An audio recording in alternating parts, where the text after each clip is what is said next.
Whiskers, how did you get on before me? How did you do that? How's that even possible? Is this working? Let me send out some messages.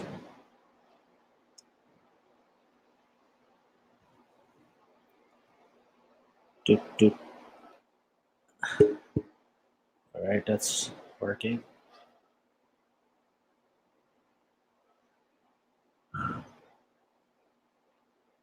And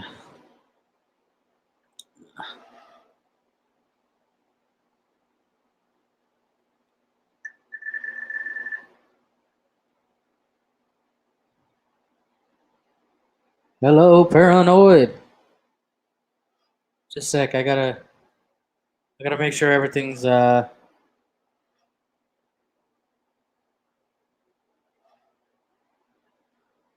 yeah.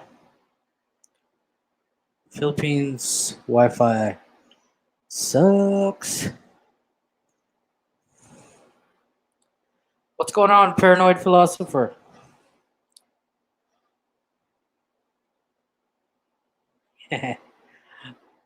Whiskers. Whiskers is here. Somehow he got in before I did. No idea how you did that. Let me send a message. Tell my peeps.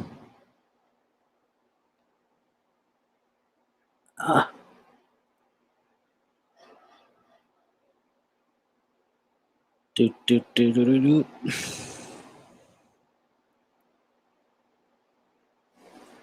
There's no guaranteed gold addict. I wish I had the nauticals with me that I got from you. I do got some notes. Some expensive ones.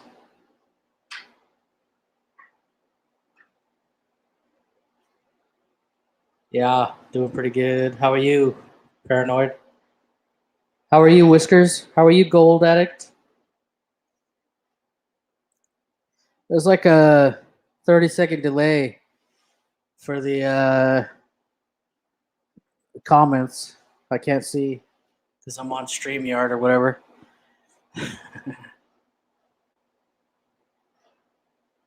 So how was your work trip, gold addict? Hey, addict, do you want to join? I think Whiskers might join. You want to join me? Go set up your camera or your phone or whatever. Good, paranoid.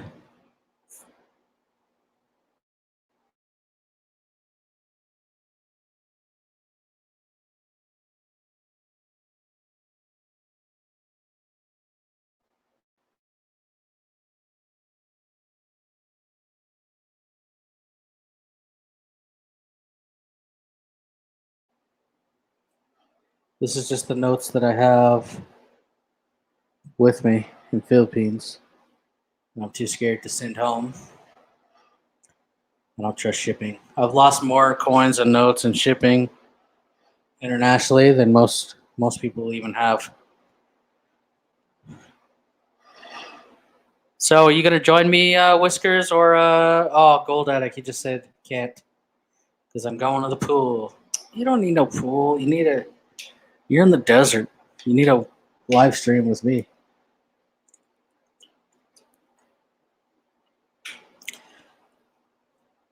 Palm Desert.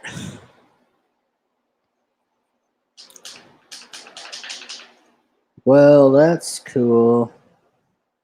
I saw your on your latest thing. Oh, you want to join me, Whiskers?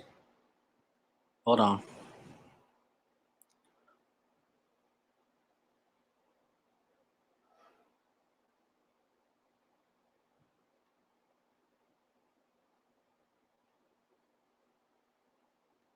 Blended, go check your private messages.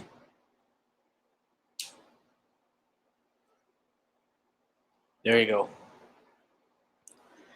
Go click the link so I can reject you. You need to join me so that when the Wi-Fi goes down, you can just keep talking.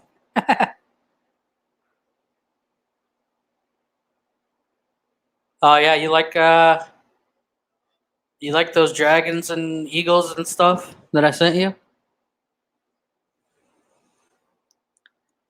I'd like to do an unboxing, but they're in Montana now. I got if you guys don't know, I got some 2017 PF70 Nauticals, and I got a bunch of stuff. I can't remember now. 5 blessing coins. I'm thinking about sending those 5 blessings into NGC.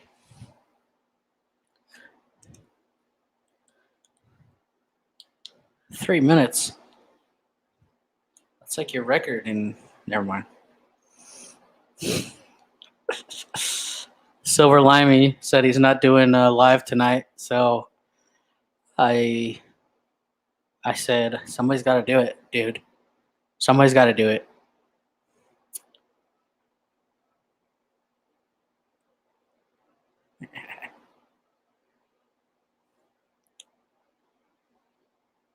Judea's life. Go to bed. Go to bed, woman.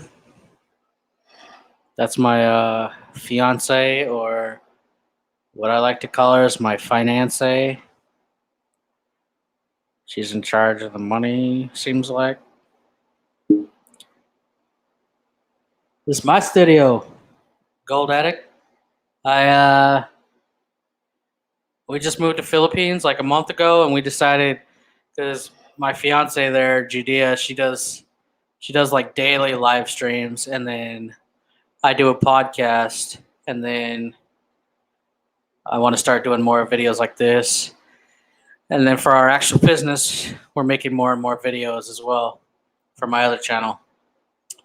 So we decided to.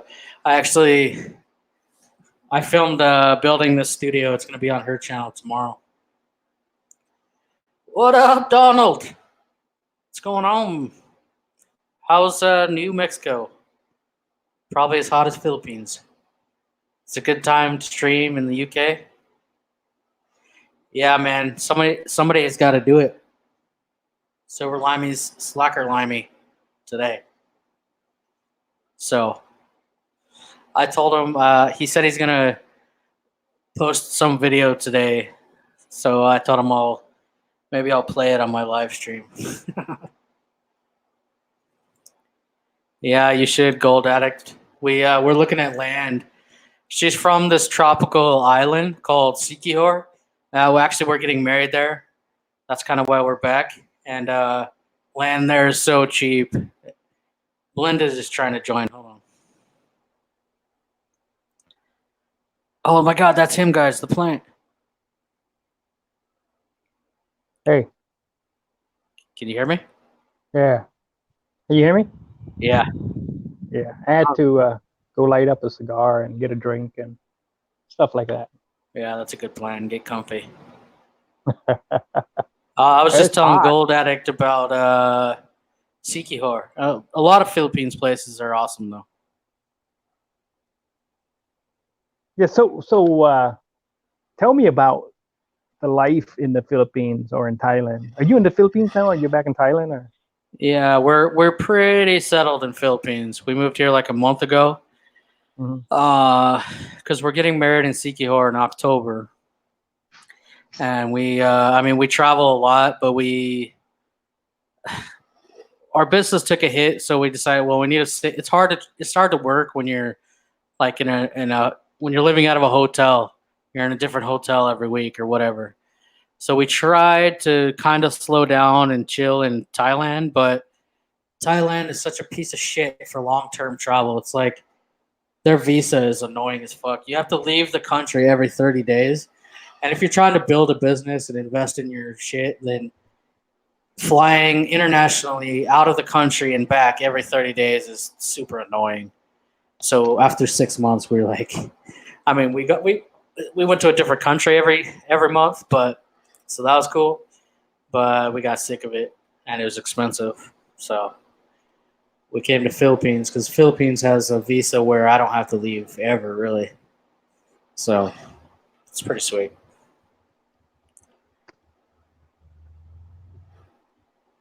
Hopefully you heard all that because that was a pretty good story. Yeah, hang on. Let me get out and get back in. Did you see me share you out? No, I'm not on YouTube, so but thanks. I'll check it out. I'm on like the StreamYard website, so it's hard to. I can't even see the comments until there's like a huge delay. Okay, let me get out and get back in because I think we're looping. No, I guess I'm not looping. Can you hear me? I can hear you. Okay.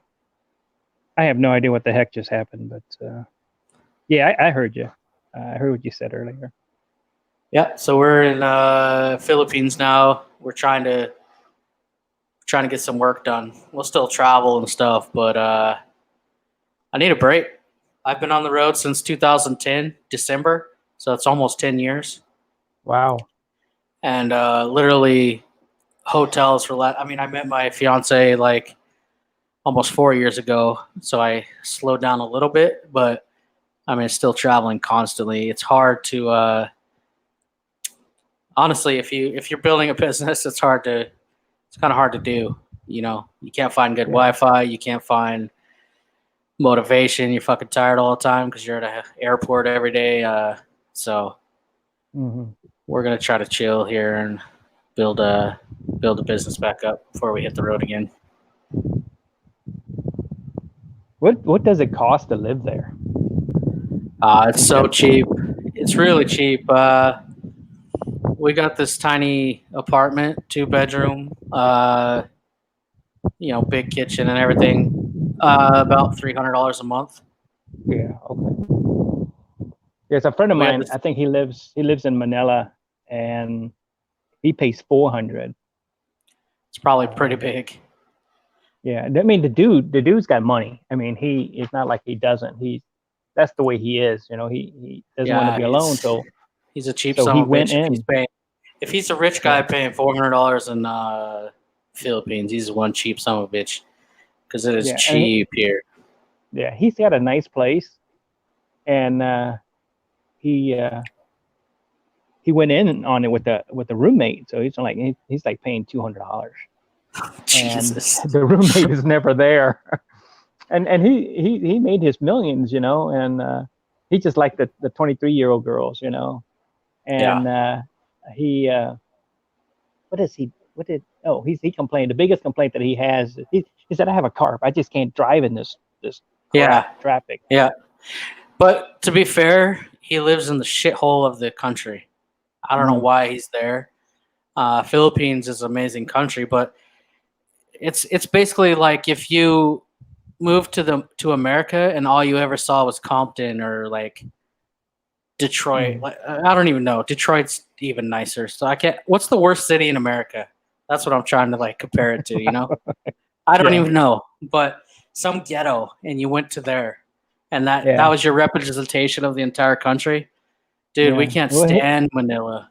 The yeah, traffic. he's been there for like 7 years now. It must be the girls, man. Unless he's got some Mhm. business or something, because Mm-mm. I can't think of any reason. And the girls are everywhere. So what the fuck is he doing? Mhm. So yeah, and then the biggest complaint he has is he said his power bill is really high. Not. You know, because everything is covered except for the electricity. Yeah, So I he don't bitch think. about that. I mean, I think he's just a cheap bastard. Mm-hmm. Because Mm-hmm. if you heard it, what he probably pays for power, you would probably laugh. You probably pay for more in car insurance. Our Yeah. electricity, we run 2 ACs, 24 hours. We have studio lighting and shit. We use quite a bit of electricity for average Filipino, and it's less than 100. It's like $80 a month, and that's high. That's way more than our No kidding. neighbors. Yeah. Wow. What's going on, Yeah, he Bill? was Yeah, I don't know. he He's cheap, man.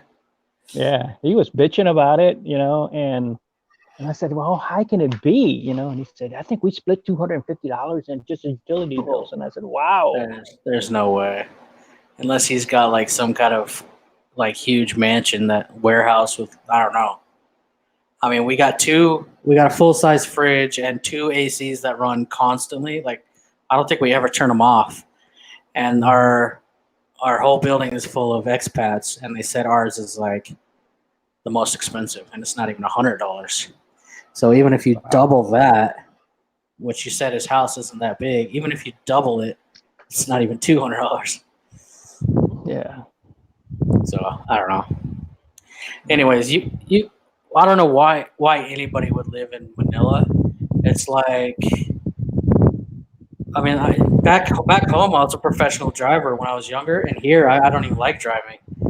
I mean, where I live now, it's cool. Or Sikihor, where she's from, you could literally. I mean, where she's from, there is zero traffic. There's no Uber. There's no cars, taxis. There's no jeepneys or any of those things. I'm teaching her how to ride a motorcycle there because it's just so safe. There's nothing to worry about. Her island is a beach. There's beaches surrounding it, and there's a ring road that goes all the way around it. So you could do the whole island in like 3 or 4 hours on a scooter. It's pretty nice.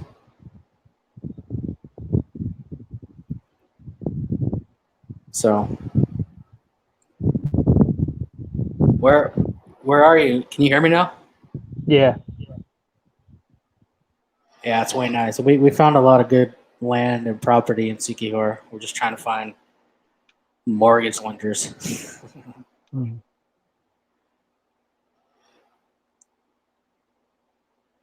So what's going on, Bill? I've caught a few of your live streams. Usually after you're already finished, though, not live. And Donald, what are you guys up to? It's pretty early in the U.S., isn't it? About 1:30 p.m. Central Time. Oh, damn! Never mind. It's late here. 2:30 here. Nah, I'm working on a trip to Europe in October, and right now, well, I last night or the night before, I can't remember. I got a message that says round trip in October, and that's when I usually like to go to Europe. Round trip was like $650. Flights. You know? Yeah. So I said, It's wow, cheap. can't beat this. Yeah. And then I got friends up in the Netherlands and Germany and et cetera, you know, so the stay would be nothing unless I want to go to Switzerland again. Well, yeah. I mean, travel doesn't have to be expensive. I just recorded a podcast about one of my trips in Europe like 20 minutes ago about Luxembourg, Netherlands, Germany. Mm-hmm. But yeah, you could do it pretty cheap. You could do it as cheap as you want. Yeah, I think I might just rent a car and swap it out with a friend because, you know, you rent a car when you land in Frankfurt, right? Yeah. And, you know, they have stipulation where you can't go to a lot of Eastern European country. Yeah, but you can go most of Europe. Mm-hmm. Yeah, and that's what I've done before. You know, I've gone and stay in Germany, and then I just hop in the car and drive down to Switzerland, and then drive down to Stokberg, France, and then go down to Italy, and then comes back to what is that? I lost it. Then back up to Germany and up to Belgium, and then you know, up to the Netherlands, and you know, in that area. This time I'm going to go to Berlin. I got a friend of mine that's got a condo there, a flat there. So yeah, I love Berlin. Yeah, see what's going on. It's a good. It's a. She said it was when she got it. It was a great investment property because I think she paid. I don't know, about 10 years ago, she paid €75 for it. What? And yeah, and I mean €75,000 for it, and now it's like triple that. And you know, the only thing she's done is put in a new bathroom, and it paid for itself twice now. Yeah, I would. I hope we can find a mortgage lender here because there's some really sweet properties, and it's on this island.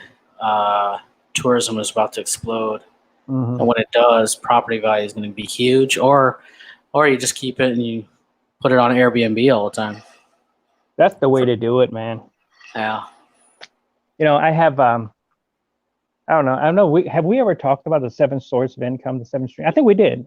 yeah, yeah. And you said business school's got five, For and one business. huh? What I meant was 5 sources of income for one business, not for your Mm, life. okay, So my one business, we strove for 5 different income streams. I see. Yeah. So I bought a piece of property and I'm holding the mortgage on it, and I'm going to get a source of income for the next 19 years. It was a 20 Yeah, years contract. And, the money comes in, because it was kind of like a distressed piece of property, and the new owner has put so much, he has so much vested in it. So I don't think he's gonna foreclose on it. And at this stage, it doesn't bother me if he forecloses. I mean, if I have to foreclose on him because he's done so much work to it. yeah, So but back to the Airbnb style, the vacation rental. I do use Airbnb, but I block it off most of the time, and so people don't rent from Airbnb because the fees is so high. But I use VRBO. It's HomeAway, but I think they're owned by Expedia. Uh, it's man, that's the way to do it. I'm gonna look for yeah, more properties like that, because I got a guy right now in the summertime, right after spring break. This guy came in and he rented from me for 4 months. Right. So now it's taken it into the cooler season where it's not busy on island, and I can use it. So I already made the money for the year on this thing, yeah, and the last 4 months, I mean, I made money to pay the HOAs, I made money to pay the taxes and the insurance, um, and so all my bills are paid for, and so now I get to use this for free. And man, that's the way to do it. If anybody yeah. else want to come in on the weekend, that's just easy peasy in your pocket. I mean, I get $200 a night, so all it takes is 3 nights a month. Yep. What's you going know on, so Ozzy? He says hi to you as well. Hey, Audrey. Yeah, my family. That's how they made their money is real estate. We lived in this little town in Colorado, and they bought tons of properties and rented them out for who knows how many years. And then it's called. I don't know if you've ever been to Grand Junction, Colorado, but they just had this tiny college. And then over the years, like 20 years later, they transferred it into a university, and they spent Mm-hmm. like $1 billion expanding. So they wanted to buy all the properties surrounding it to expand their campus and their dorms. And my parents own like 3 of the properties, so they're like, "No, we're not selling. We could rent it to students, you know, Mm-hmm. or in the end they did sell, but it was way more than it was worth. So that was a Yeah. good investment. But before that, I mean, the houses were paid off because the renters pay the equity every month plus extra plus all the insurance, all the bills. It's basically free money because they're paying off all the equity. Yeah. So Yeah. So like right now, God, I got this 2.5 acres that I bought, and I think the total I put in it so far is $7,000. You know, and for 7,500, 70, 75, $7,600 because I did a survey on it. And because and when I sell properties, I do not do survey. I just sell it as is. And this lady came along and she said, "I'll give you a full price, um, but I need a survey." So we enter into a contract, and then she pulled out. And so now, I'm stuck with the survey. But she paid me some option money, and she paid me a little extra for putting a couple of buildings on there, a couple of storage buildings on there, a couple of storage units on there. oh, right on. Yeah. So now she bailed out, And I said, I'm not going to return your earnest money because you uh, uh, you broke the contract for the wrong reason. And so now we just agreed on, I'll give you half the earnest money, and I'll keep the half, which covers my survey. And now she's paying me monthly for having rental units. I mean, having storage units on my property, which is in the middle of nowhere. And I signed a contract where it says I'm not responsible for anything. And if you're late, I'll just move the buildings and somebody else can have them. I don't care, So right now I'm just making income off of a contract that's broken. I don't know. Can you see the comments? Let me see. Let me look. Cornelius Bread said hello. Hey, Cornbread.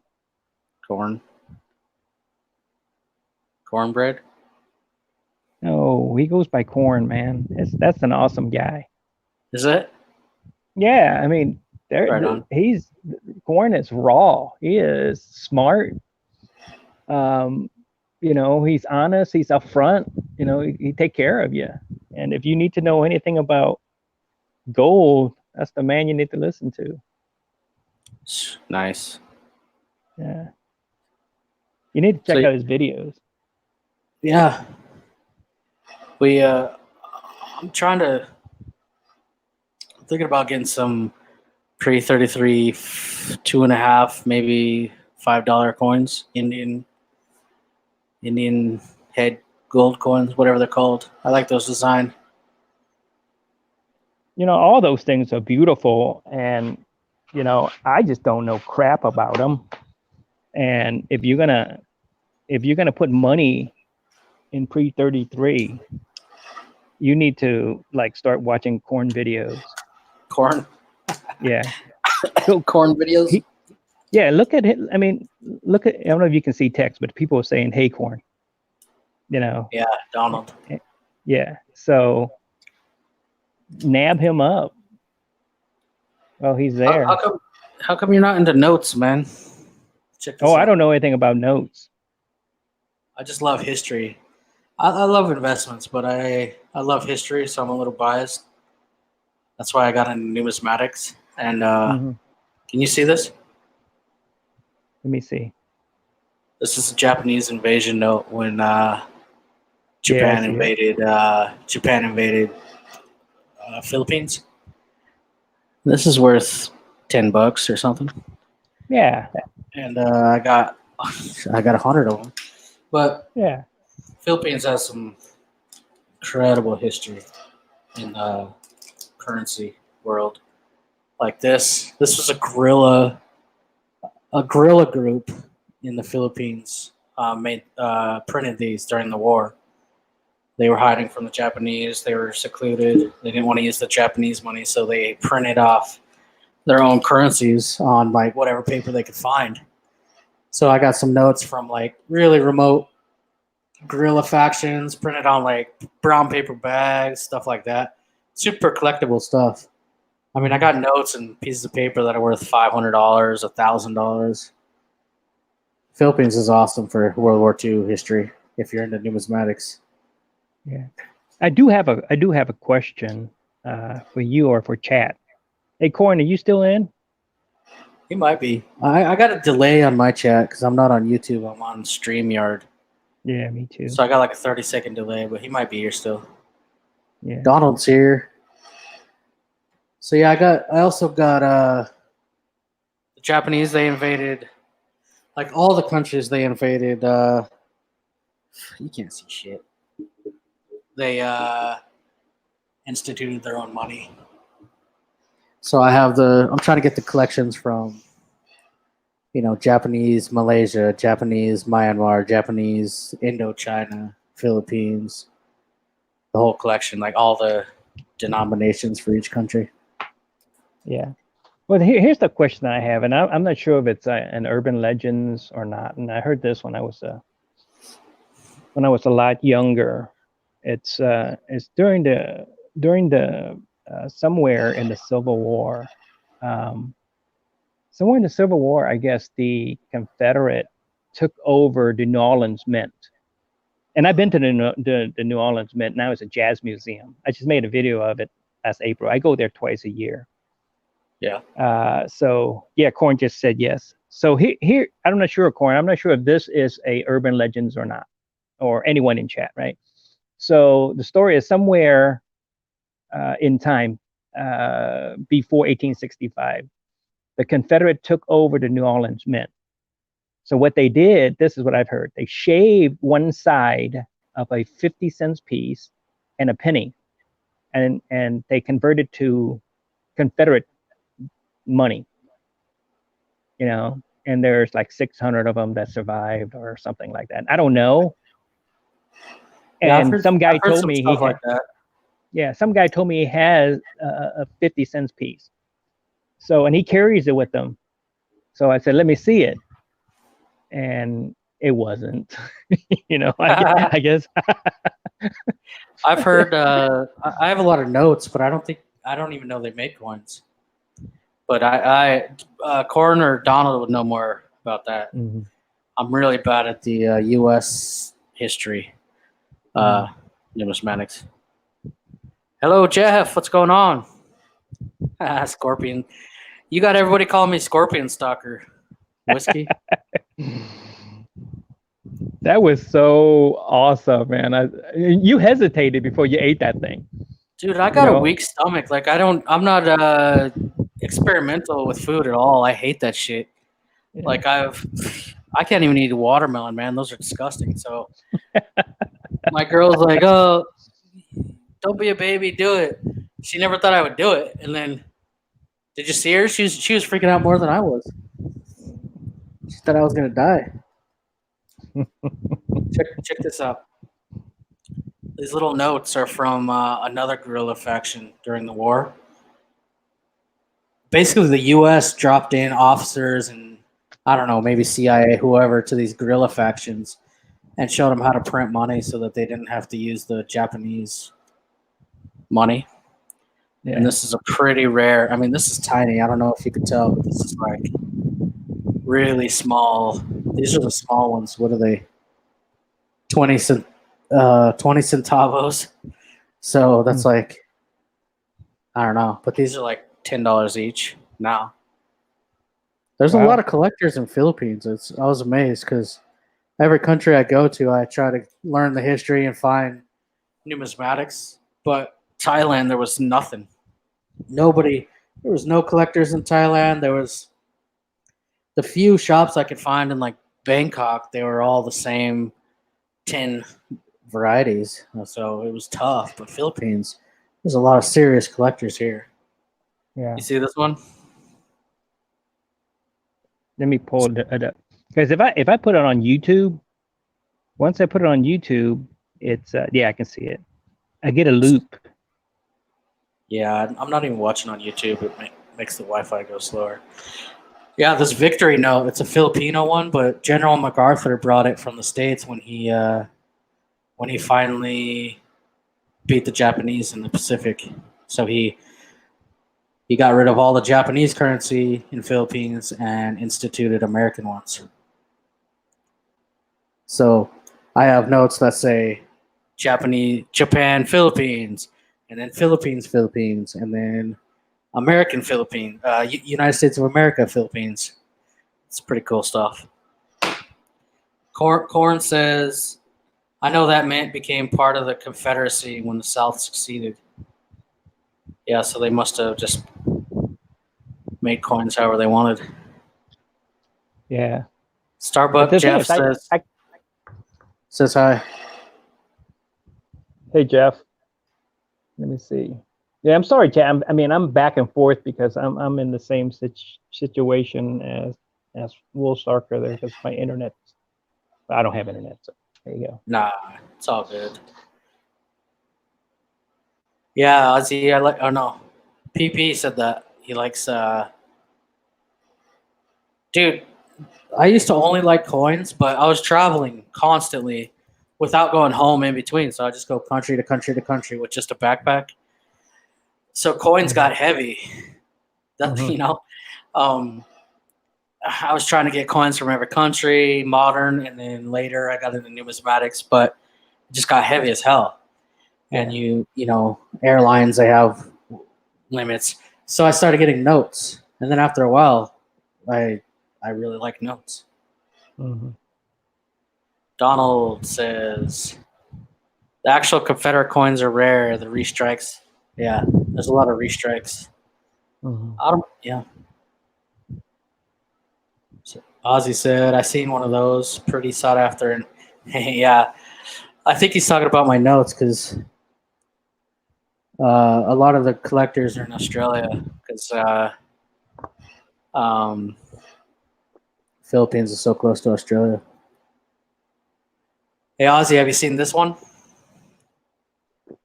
This is before the war. It's what is this, 1930 or something? Oh, this is 1942. But I have older ones too before the war. It's the Culion leper colony. So when the U.S. owned the Philippines, they developed a leper colony in the Philippines because they thought, they didn't have a cure or anything. So on a really remote island, they created a leper colony, didn't let people in or out, and basically just banished them there. And they thought leprosy at the time was spread by touch or whatever.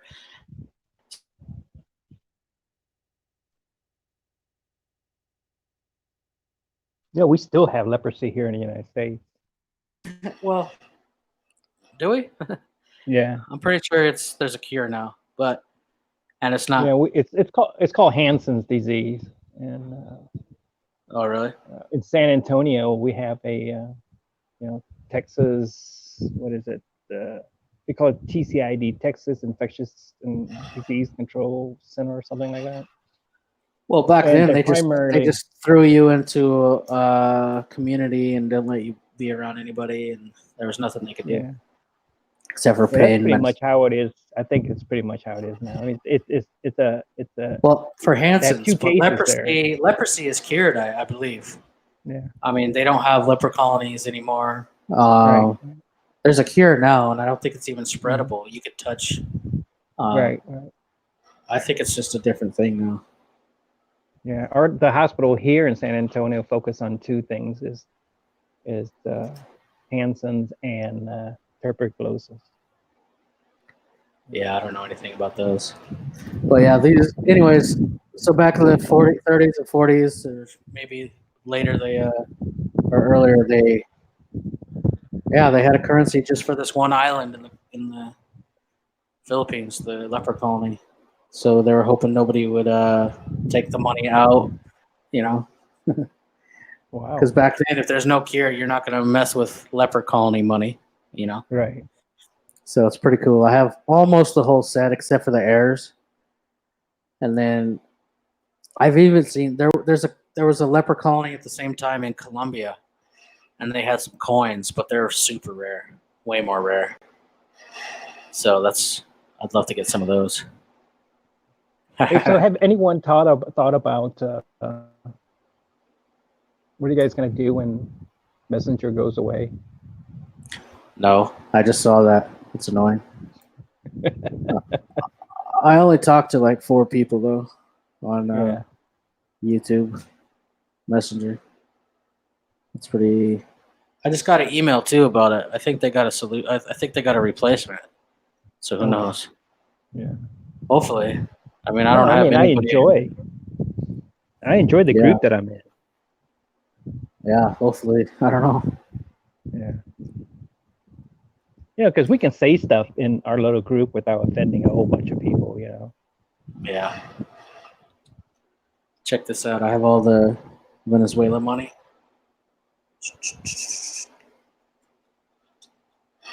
I don't know if you can see, but they can Let me see. see. I'm switching back and. I mean, I do have split screen on my phone. So I Yeah, I got see it. two Boliviars all the way to, I don't know how high it goes. I can't remember. It's pretty hilarious though. Yeah.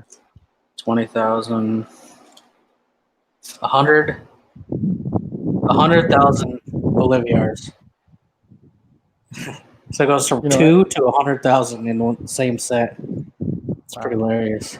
Like, what are you going to use the 2 for? I got these in Venezuela. It's the most annoying shit ever. They wouldn't take their own money. I'll have to make a podcast about that because Venezuela. I'm glad I have these notes now, though. They're pretty cool. Yeah. I mean, I used to collect star notes. And I don't have any I looked at American them. kind of stuff. Yeah, I looked at them and I said, this is not getting me anywhere, so I spent them. And then I found a $2 star notes and I put it on OfferUp and I sold it for $4. So I said, look at that. Have you ever seen a movie called Danger Close? Mm-mm. It's Ozzy said he recommends it. The Battle of Long Tan must be Vietnam, maybe. I don't know. Is that Vietnam, Ozzy, or World War II, like Philippines or something? I love that kind of stuff. Maybe I've seen it. Yeah, I need more U.S. stuff, but it's hard when you're not in U.S. But I have a pretty sweet world collection. I guarantee you never heard of these, unless you watched my video about them. Have you seen those MMM notes? Corn, have you ever seen these? That Russian Ponzi scheme, the bank that printed their own money and then they disappeared, sold them all.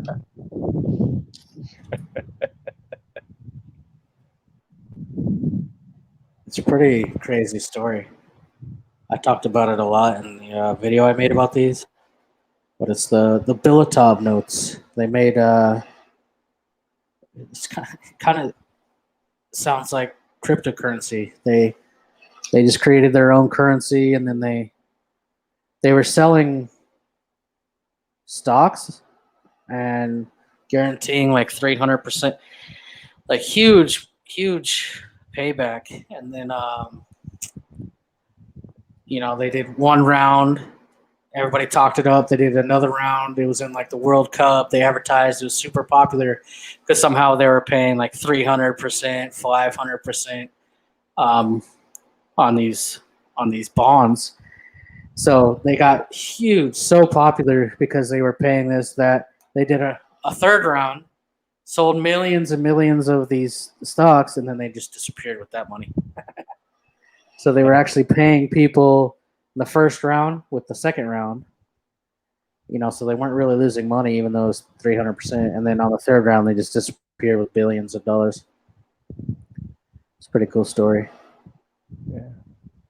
I like the movies that has to do with heisting of gold. I just get hooked on those things. Did you watch? No, I mean we were talking about Money Heist is amazing. I just finished season 1 and 2 and halfway through the third season. Yeah, I just finished 3. Yeah, it's so cool, right? And there's a Gene Hackman movie. It's a little older, and the name of it is Heist, and that's another good movie. I don't think I've seen it, or at least not in a long time. Yeah.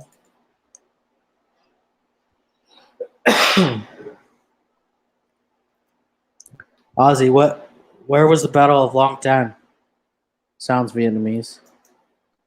I love war movies or documentaries. I was a history minor, and I was mostly interested in World War II and mostly the Pacific, but it's all interesting.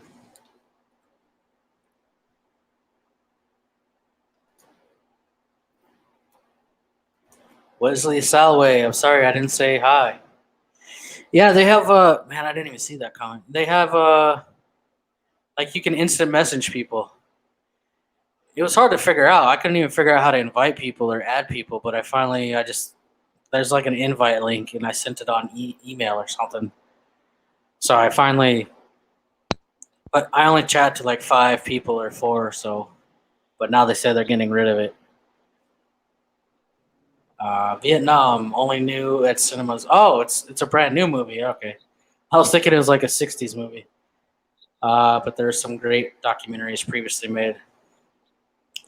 Ozzy, there's when I was in Cambodia, I read a book about, man, I wish I could remember the name, but basically during Vietnam, or maybe after Vietnam, the Marine the Khmer Rouge in Cambodia. They hijacked a ship and they went to Cambodia, and the U.S. battleship, whatever ship, chased it down, and there was a big battle at this island in Cambodia, and I went there, and it was a huge story that nobody ever heard about because it was during Vietnam. But all these people, I mean, we got like 6 helicopters shot down, ton of people killed, and they never found the body, a few of the bodies. Uh, the Khmer Rouge took them and did whatever, and it's a crazy story that not a lot of people hear about in Cambodia.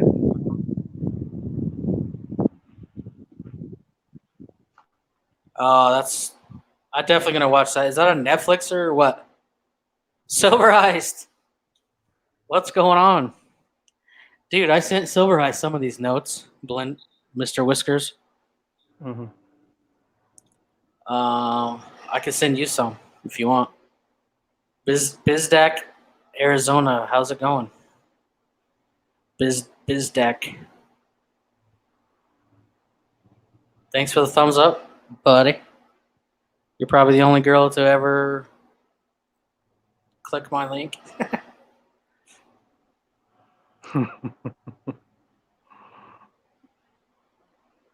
Um, but another thing though, did you know that you know the Khmer Rouge, right? Pol Pot and all that crazy shit. Mm-hmm. Whiskers. Yeah. Did you know how that ended? Do you know how the Khmer Rouge was defeated finally? Yeah, it's like in '75 when after the Vietnam War they came over. Yeah, the Viet Cong did it. Mm-hmm. After we left Vietnam, the Viet Cong went and destroyed the Pol Pot regime. It's pretty crazy, yeah. Not a lot of people know that either. Yeah, it didn't take much. They just roll in with No, tanks. no. All you would need is like half a army, or not Yeah. even. But I mean, yeah. But there was no resistance before that. We weren't allowed in Cambodia, and they were just killing. I think like 2 or 3 million people, locals died. It was pretty bad. They were just running rampant until then. Yeah, All right. let me say hi to Silver Heist. I didn't get a Yeah. chance to say hi. All right. Go for it. Hey, buddy. Good seeing you out there. I haven't. I seen your videos. Great videos.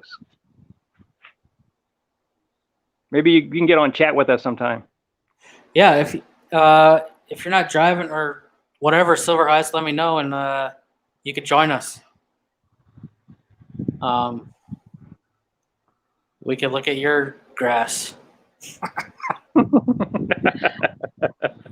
What Wesley says, "How you been? Pretty good. How you been? Where are you from, Wesley? I don't think we've talked before, or else I know I got a bad memory."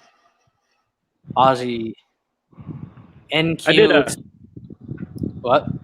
I did a face review reveal last Friday night, What? and yeah, it didn't turn out well because we were at 54th Street and there were like 0 signals, and I think there was about 12 people that showed up, and it didn't last long. But they said it was clear. It was clear enough, but then the signal gave. But I'll do it again maybe next week. Get on Next it. week when I'm out. Yeah. Ozzy said, in NQ, I think that's Northern Queensland, explorers just put out a great detecting video. Found a training camp for Aussies preparing for Korea. Oh shit! How did they know, Aussie? How did they know they were training for Korea? I guess just the right time period. Korea War was crazy. No, they don't. They don't, Ozzy. Uh, when I lived in Estonia, my two roommates were Aussie veterans, and we, what do you guys call it? The Annex Day, I think.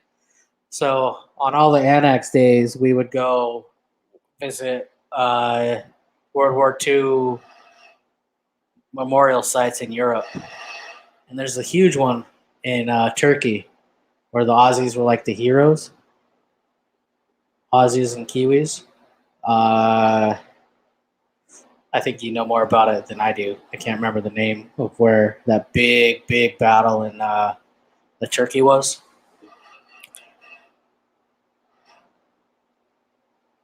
You just stream art. You want the link again, Aussie, or what?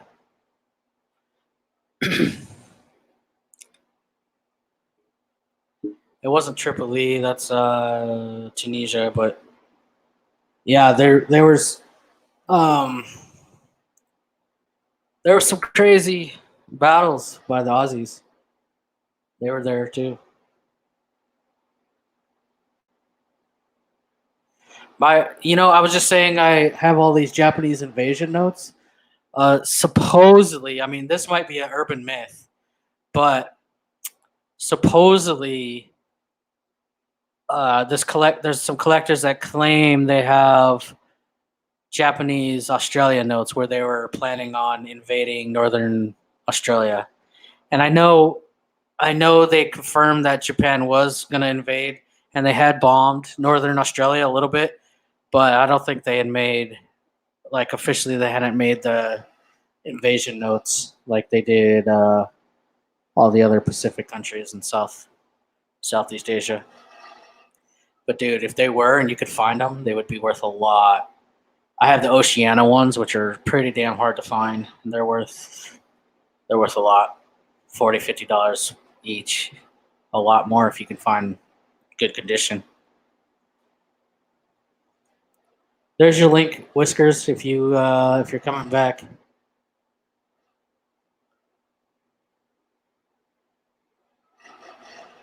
Oh, you're from Seattle, Wesley?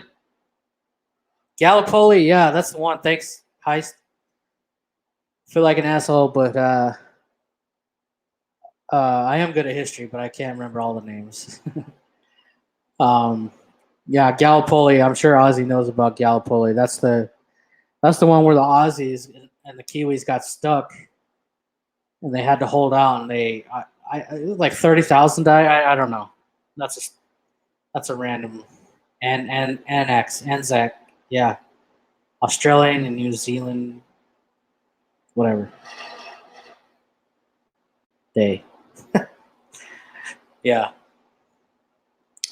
But yeah, we went and visited all not all, but the main concentration camps in Europe, and then we went to some D-Day landing because they had different D-Day. The Allies had different landing spots than like Omaha than the Americans for the most part, I think. So we went and visited some of those. There's some monuments and stuff. Went to Normandy, Poland. Went to a lot of cool stuff. But I'd like to go to the ones in the Pacific. Marshall Islands, Samoa, Solomon Islands, stuff like that. Those are next.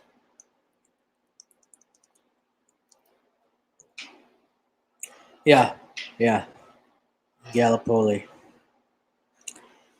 Um, Ozzy, if you're hanging out, you can join me too if you want.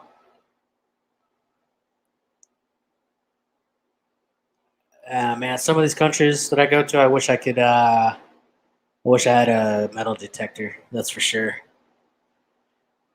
Here, it just depends on what country I'm in, what I look for.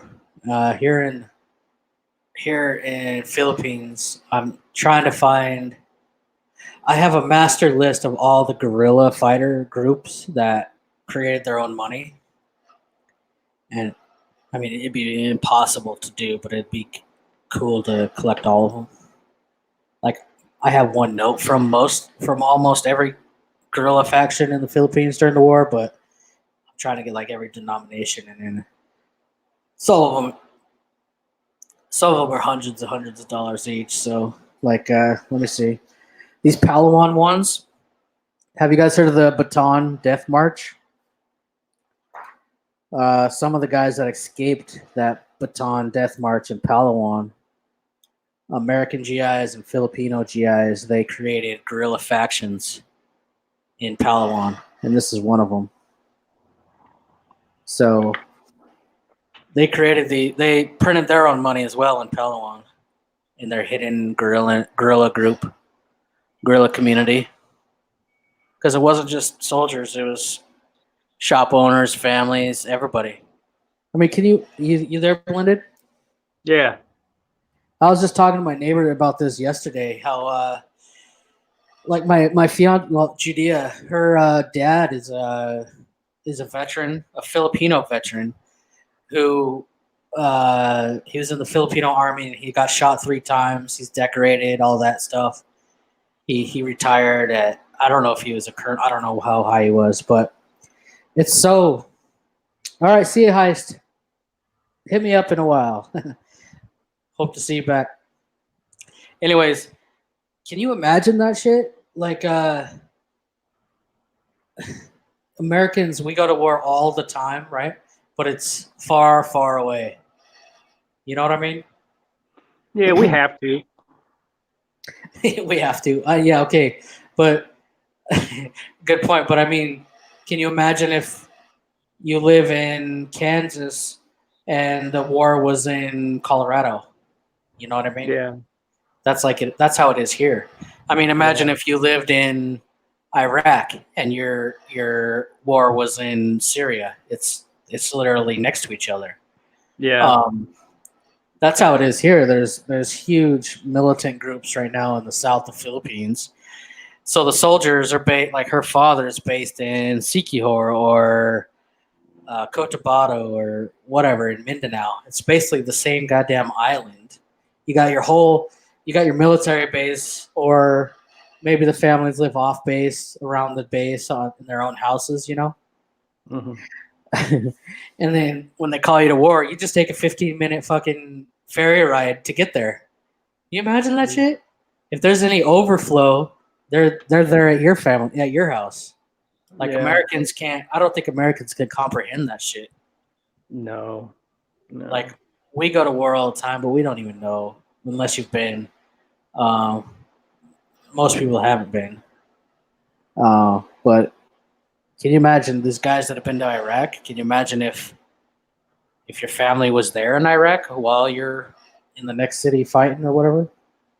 Yeah, man, I used to be in the war fighting business. It's I've been to Iraq. I mean, it's not a I've been pretty. to all these places too. I've been to Syria, but I don't have family. I don't have Yeah. my. I mean, he has a wife and 5 kids or whatever, plus all your friends. It's not like if it's you or me going, we're responsible for ourselves. We make our own decisions. We're doing what we want to do. But if it's say you live in South Padre or Padre, wherever you live, and the war is in Corpus Christi. That's how it is here. I mean, not even that far. Yeah. Not even that far. And there's like 2 soldiers a day dying. It's pretty crazy. Crazy. It's like that now. It's like that now in the Philippines. Yeah. It's pretty crazy because you don't hear about it at all. And like 99% of the Philippines is safe. But in southern Mindanao, there's extremist Muslims. Like Central is not extremist Muslims. They're nice, but there's some pretty crazy groups in this. In fact, ISIS is down there in Marawi. Yeah, and they have been for a long time. Al Qaeda before that. I mean, her dad is like 60 something, and he got shot like 20 years ago. So right. It's I mean, I've talked on a different medium with you, and I told you I have a couple of friends there in the Philippines, and before they retired, and that's how they made their fortune, was in the as contractors there. And I have a friend that actually lives north of where what's that big city again? I lost it. Manila. Yeah, he lives north of Manila, and he just got married to a Filipino girl. But what he does is he flies to. He's a system administrator, network security and system administrator, and he flies to Afghanistan and works for 6 months. And I think it's a $300,000 contract, and then he flies back and live in the Philippines with her for 6 months, and then he flies, and he's been doing that for over 10 years. And the other friend of mine, he worked, when he worked, he would fly to one of the southern islands of the Philippines and work, because that's the Philippines is one of the main recruiting hub for Al Qaeda and ISIS. Indonesia. They recruit a lot of. There's actually more Muslims in Indonesia than there are the Middle East. Yeah, it's just huge, and it goes back. It goes back. You heard of is it motherland and fathers? Is it father's land and mother's tongues or something like that? Nah. And it goes back to where the Silk Trail, the history of the Silk Trail, where the European was just trying to trade with China. Yeah. And they can't climb the Andes, so they traverse through the Middle East. And before oil hit with the OPEC countries, before they found oil, that's when the negotiation skills became key. They were all Muslim, and they imposed a tax. It's called the infidel tax on non-Muslim. So the travelers became Muslim, so they don't have to pay those taxes. And then it spread through the Philippines, Indonesia, Indians, India, and it spread. And it is the largest religious group. Not all of them are what is that? I lost the word. Not all of them are out to fight for Allah. A lot. The majority of the people. 99% aren't extremists. Mm-hmm. Almost none of them are extremists. You get. I've been all over Indonesia, and there's 100 million, and you don't even. Yeah. They're nicer than Christians for the goddamn sure. More. More hospitable, that's for damn sure. And I lived in Egypt for a year, Jordan, Israel, Syria. Even here in Central, I'm just above the conflict island, just north. And if I was going to fly, it would take 5 minutes. But there's Muslims all over here, and they're super nice. I have no problem with anybody. But I do have a general problem with all religions. I do too. I was a history major or minor, and then I traveled the world and studied the 5 major main religions in all their original countries. Vatican, Israel, Middle East, India, Hindu. You name it, and I just came to the conclusion it's all bullshit, and nobody could actually tell me what the difference is between a cult and a religion. Nobody educated can give me a straight answer because they don't really know. And I argue all the time because my girl was raised Catholic, of course, because she's Filipino, and I'm just trying to tell her it just depends. If the Spanish didn't invade Philippines, you wouldn't be Catholic. You would be Hindu or Muslim or whoever else invaded. You know what I mean? So, yeah, that's how faiths started. It just depends on what your parents tell you to believe. Yeah. But I think they all have the same origins, the same beliefs, and then they're all man-made agendas now. Yeah. So Yeah, I grew up Catholic. I went to a little private Catholic university. I wish I would have gone to a party school, but yeah, and the Catholics, that's what they say. They say that give us your child the first 6 years of its life, and they're gonna be Catholic for the rest of their lives. So it's based on yeah, how you're every raised. religion.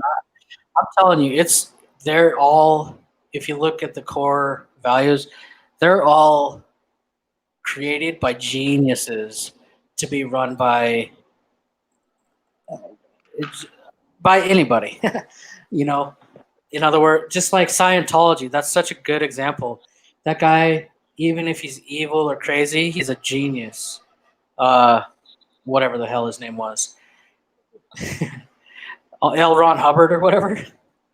He Yeah. created Scientology just to evade taxes because religions don't pay taxes.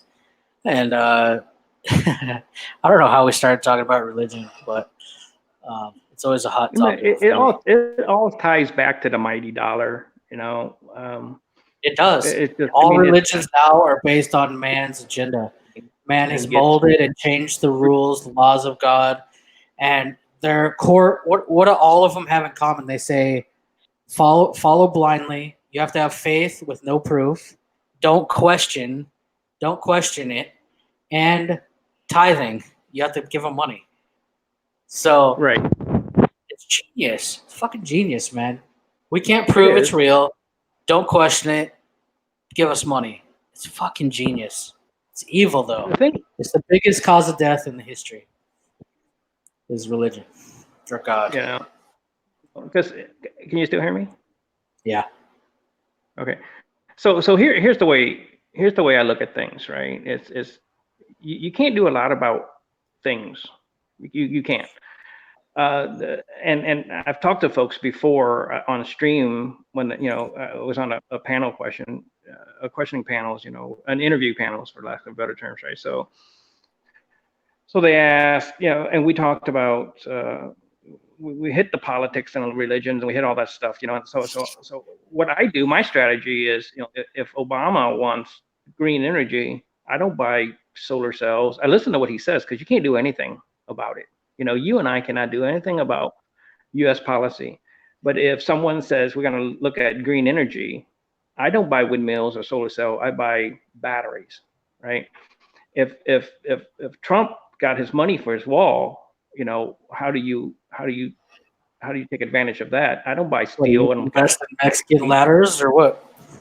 I buy Caterpillar tractors, Komatsu dresser. I look at those big companies, right? And I invest in that. If the weatherman tells you there's a hurricane in the Gulf, the first thing I get rid of all oil stocks because it's going to do a lot of damage to a refinery, and they're going to put money into the refinery to rebuild it. You can't do anything about gas prices, right? But I'll dump oil stocks and then I'll buy Home Depot stocks or Lowe's stocks. You see what I mean? So if religion is the big thing, so why not go online and get yourself some type of clergyman certificate, then go to HUD and say, hey, look, you have a program, a piece of property from you for $1. You see what I mean? So you use what people, instead of getting all tied up in what's right or what's wrong, you just follow the guidelines. If HUD say, hey, look, if you're a cop, you're a teacher, or a paramedics, those are the 3 requirements. This is what HUD says. It's in their document, right? It's in their policy. If you're a cop, if you're a paramedic, or if you're a teacher, they have this thing called the Good Neighbor Next Door program, and you can apply to buy a HUD home. A 4-bedroom home would run, I think they're about in this area $300,000, right?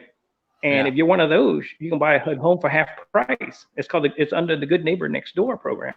Whether you like a my mom program, got a that. religion, or whatever you like it or not, you use that as an advantage. You say, okay, this is what I'll do.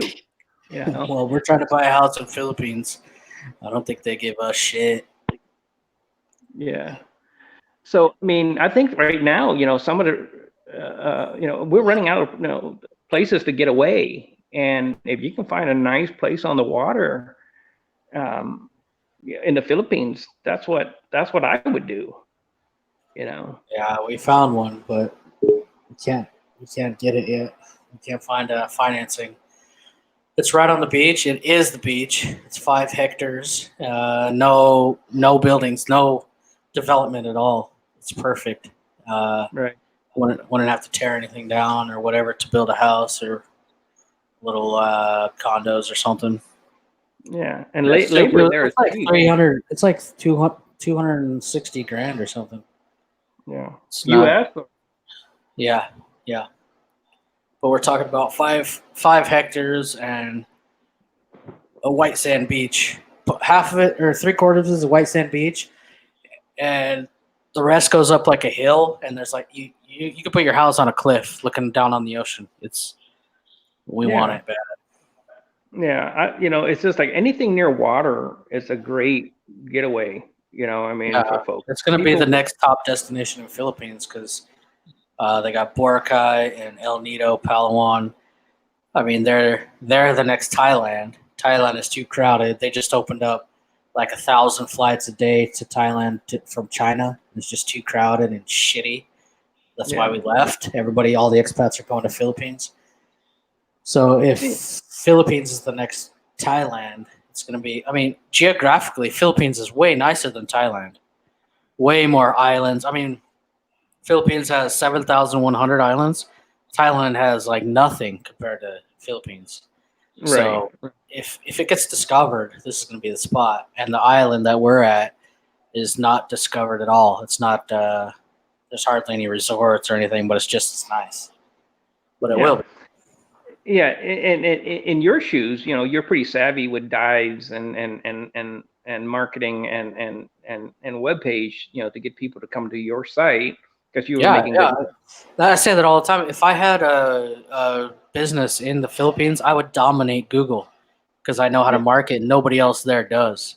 If I had a right. dive resort, everyone's searching for diving in Philippines, diving in Sikihor, best diving in the world. All those things, they would find me because Yeah. nobody else there knows how to do it. Yeah, and it's a huge cult. That community, the dive community, is huge. Just like the Yeah, surfing community. Those guys travel the world. They pack yeah. into Australia just to They surf. spend a lot of money. Yeah, so they would do the same with dive. And it's like the medical center. They buy everything around them. They put a podiatric medicine building up, and right next to it, the doc would write prescription to go buy orthotic shoes. So you can do the same thing there because you're on the ground floors now because Yeah, it's really hard to find a clean place to go to. You know. yeah. Well, we found them, and her parents are trying to show us more because they got a bunch of land too, and they know more. But we don't have the money. We're trying to get one Yeah. that's like rent to own or anything like that. Um, Yeah. so we'll see. They I don't mean they don't loan the that's Philippines unless you're military or government. yeah, and that's the way to do it. Is like you really the concept. And I don't know the Philippines, but you can write a contract where you finance, right? I mean, people say that you have to have money to make money, and I prove people wrong all the time. An example I use is I got a friend of mine when I was living in Hawaii, and we love luxury products, right? So he had a William Henry knife that he wants to sell me. William Henry knives run $1,200 now, pocket knives. Really? So he wanted to sell it to me for $300, and I said no, I'll give you $225. So we're back and forth, back and forth. So I said, let me see your knife. So I took a picture of it, right? Back when Craigslist was better than what it is now, I put it on Craigslist, sold it for $400, right? So I went in, right? I said, all right, give me the knife. So I took his knife, gave him 225, went and flipped it at $400. So I didn't have money. I didn't even have products, you know, and I So made money. So you can we do were the thinking same. about you yesterday because we ran into this shop here in town that's like artisans. I didn't even know they Mhm. had artisans and shit here. But I mean, they got local everything here, and I think Judea made a video about it. You can check that out. But we were thinking about you because I was thinking about hitting up those guys. I mean, they got insane carvings, masks, like all kinds of stuff that would do good on eBay. And I was thinking about hitting them up, just take the photos and act like I already have it and post it on eBay. And if it sells, then I'll go buy it. So I don't have to buy the inventory in case it doesn't sell, you know? I mean, you could try this and see if it works, right? Yeah, maybe just some of the Yeah, stuff that looks good. I also right. want But to just do with the money, but that's a little harder because they don't mass produce those. So if yeah, I well, sell one and then it's not available anymore, I'm kind of screwed. But right. So this is what I can throw out, right? So if you have an eBay store, right? So let's say you have an eBay account and you're listing a few things. yeah, What is stopping you from logging into Amazon, right? I don't know if you have an Amazon Prime account or not, yeah, right? I actually make money on Amazon on my site Right. affiliate. So if you find a product on Amazon, right, and then you take that product on Amazon and you list it on eBay, Yeah. all right, and if you sell it on eBay, you log into Amazon, you buy that product, and you use your free shipping to ship it to the customer. But how do what about packaging? They get it from freaking Amazon. Yeah, you see what I mean? You're I mean, just is buying. Amazon on there when they think it came from you? It doesn't matter. I mean, I 'Cause ship stuff. I know here in Asia they have Lazada and Ali. What's it called? Alibaba, Yeah, Alibaba. See, and I don't. it's Alibaba super. to What? ship. It's what? Alabama, Alibaba is expensive to ship.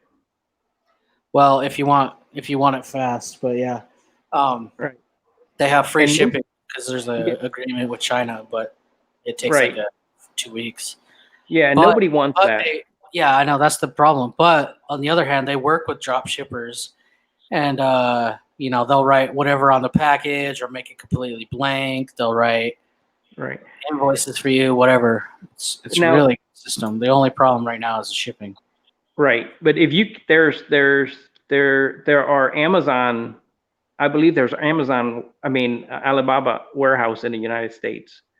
Because sometime when I buy like lawnmower parts and whatever, it's just either prime bulbs or clutch cables or whatever it is. Carburetors. I just bought three carburetors.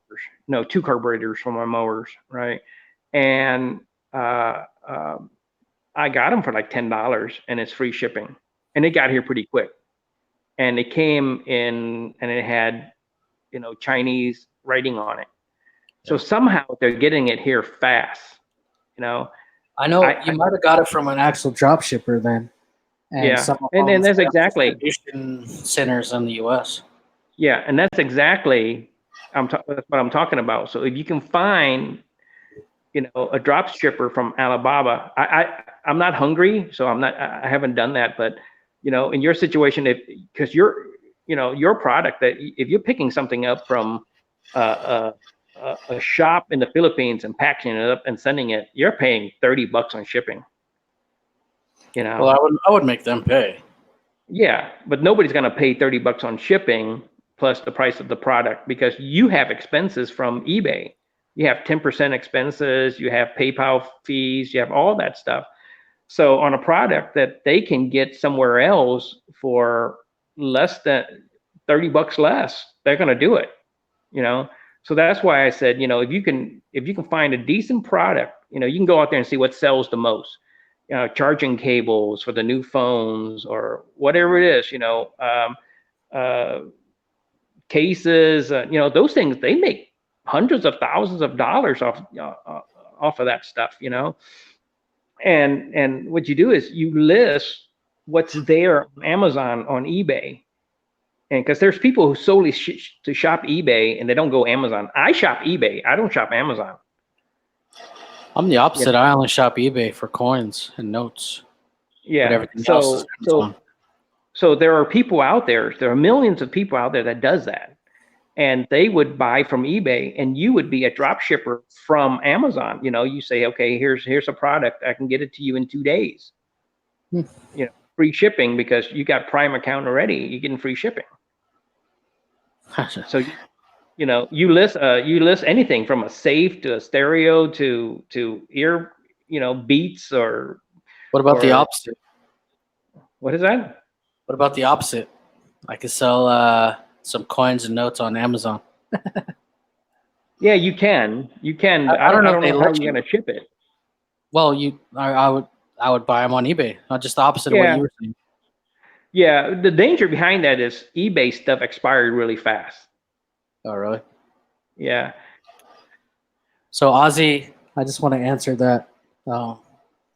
He said in the news a long time ago they found this Japanese soldier still living in the Philippines. He still had his rifle, and he thought the war was still going. They found him in the jungle. I remember that news. Yeah, he was actually, I don't remember what island that was, maybe northern Luzon, up in the jungles. He was hiding. He was just hiding, and every once in a while he would actually shoot somebody, and he was like a myth. It was like an urban legend, like Bigfoot. Um, but he would actually like pop out of the jungle and shoot some people, and then go back in. He thought the war. He never heard that the war was over. It's pretty funny. But yeah, Hey, they took him home. They finally got a hold. They finally caught him. Took him home, like rehabilitated him, explained everything. He went home like a hero. hey, do you know Monkey just came in? Monkey Swag just came in. Are you familiar with him? No. That's another guy that you need to get to know. He has a vast knowledge of graded coins. Yeah. Yeah. Hey, Monkey. Nice. Yeah, he does. He's brilliant. When it comes to coins. Pretty much the same with corn. Corn. Yeah. So connect with corn and connect with Monkey Swag there. I talked to Silver Limey a lot. The 2019 proof nautical just came out.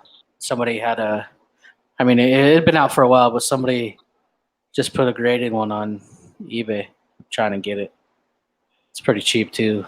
This German dude, he always has Rwandos and stuff way early, and it's a proof 70. I have the 2017 and 2018 proof and MS70s nauticals. I definitely want that one. Yeah.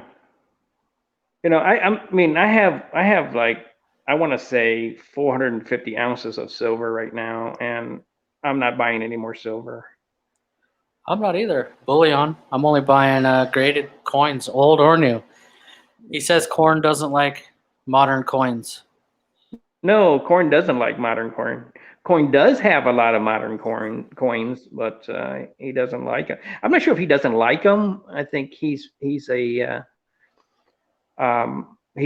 collector of pre-33s. Yeah, but that doesn't mean you can't like something else. I mean, that's Yeah, like I like Ford, so I can't ever have a Chevy.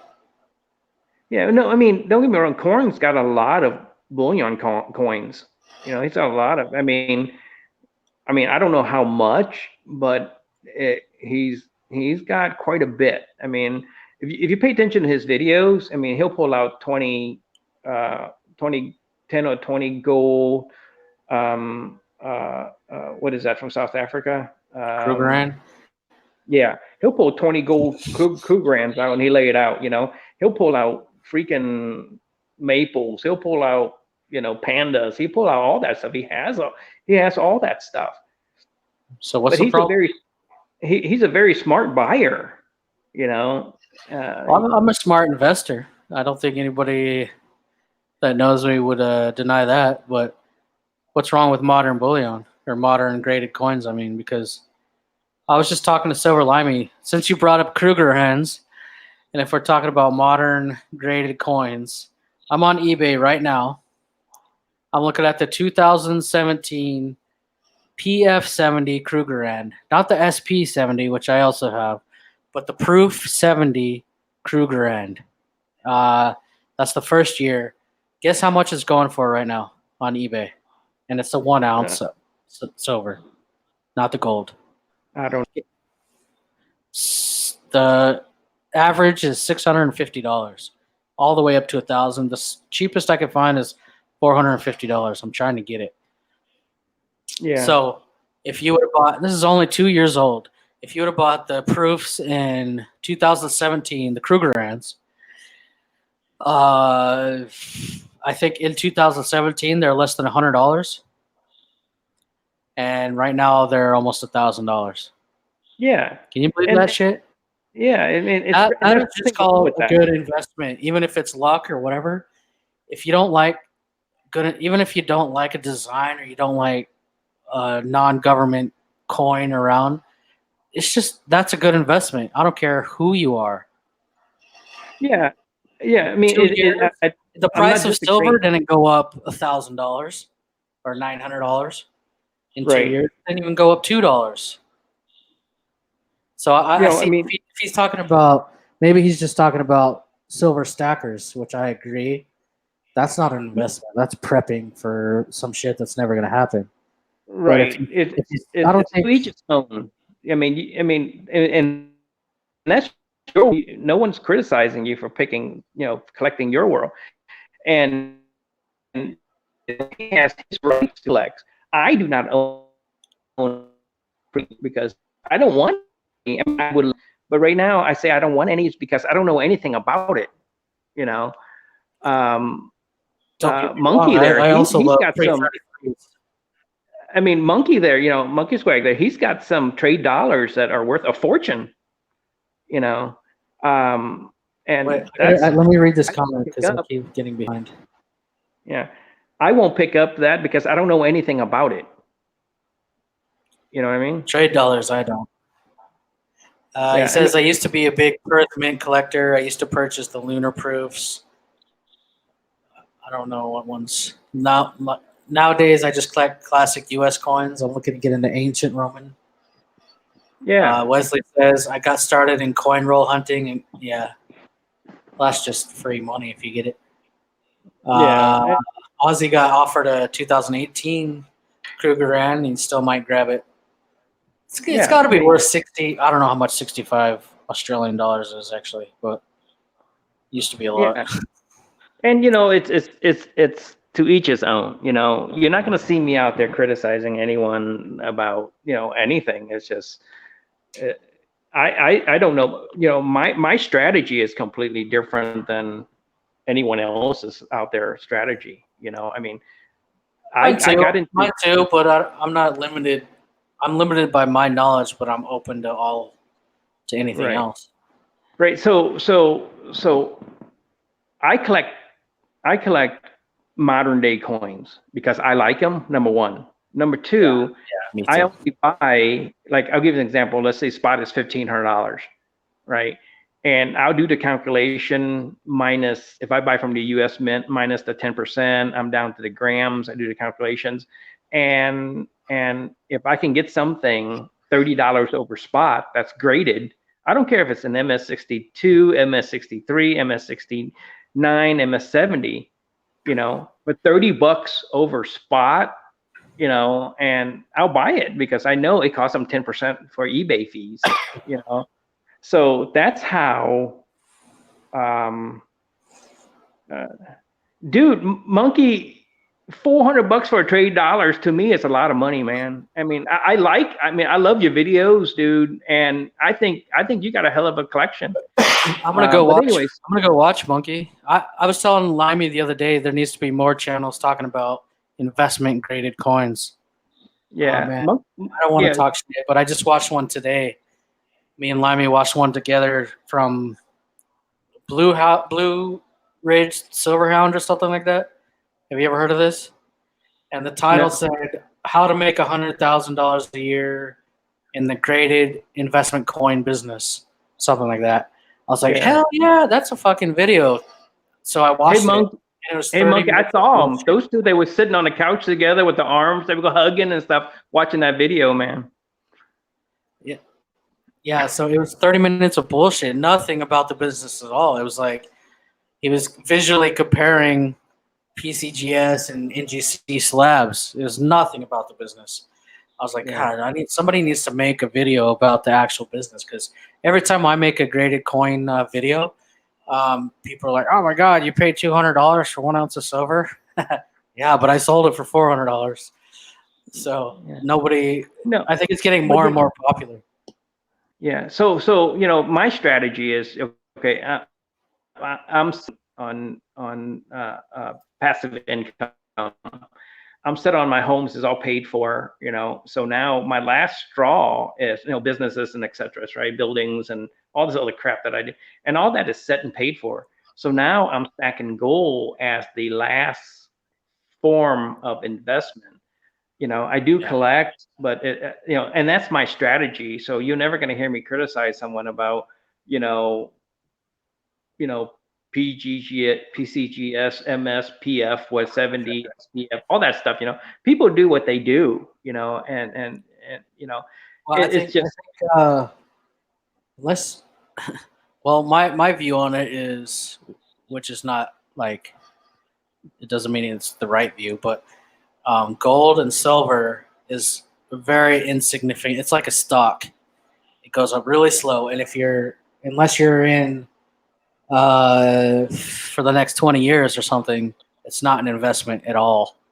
yeah. Well, Unless you're putting millions of dollars in and waiting for it to go up a few dollars and then selling, you're not going to make any money, because we're right. putting in, one coin at a time.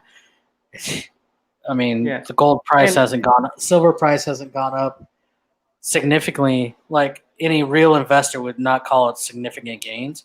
So if you get graded collector coin or even ungraded collector coins, they're not worth spot price. You're not relying on that. You could sell them for right. whatever somebody will buy it Right. for. It's So when you figure out the ones that people will always buy, it's a better it's investment.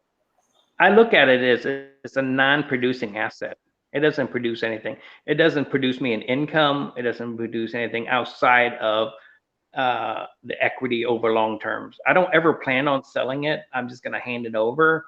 You know, yeah, I've lost a lot of money through a case where I lost $800,000.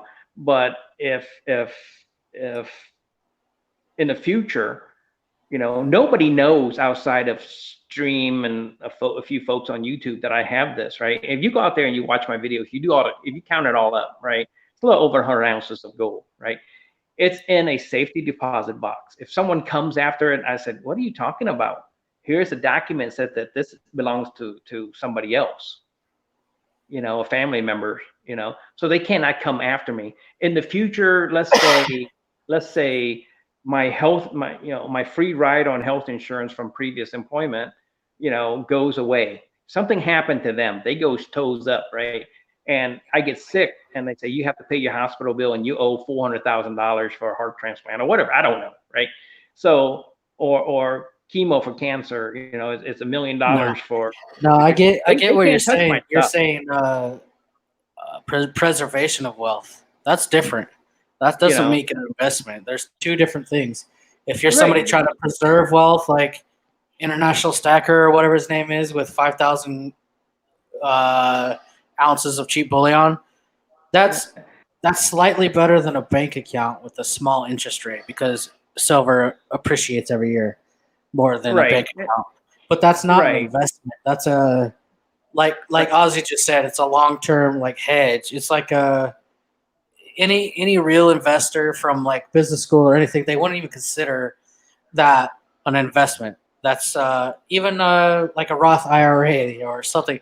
That's just a high yield bank account. That's how I see silver and gold bullion. But Well, something yeah, like a graded Or- coin, like that Rwanda, that Kruger, that Proof Krugerrand, that just went up from $100 to $1,000 in 2 years, that would be considered a investment, especially if you had 1,000 of those.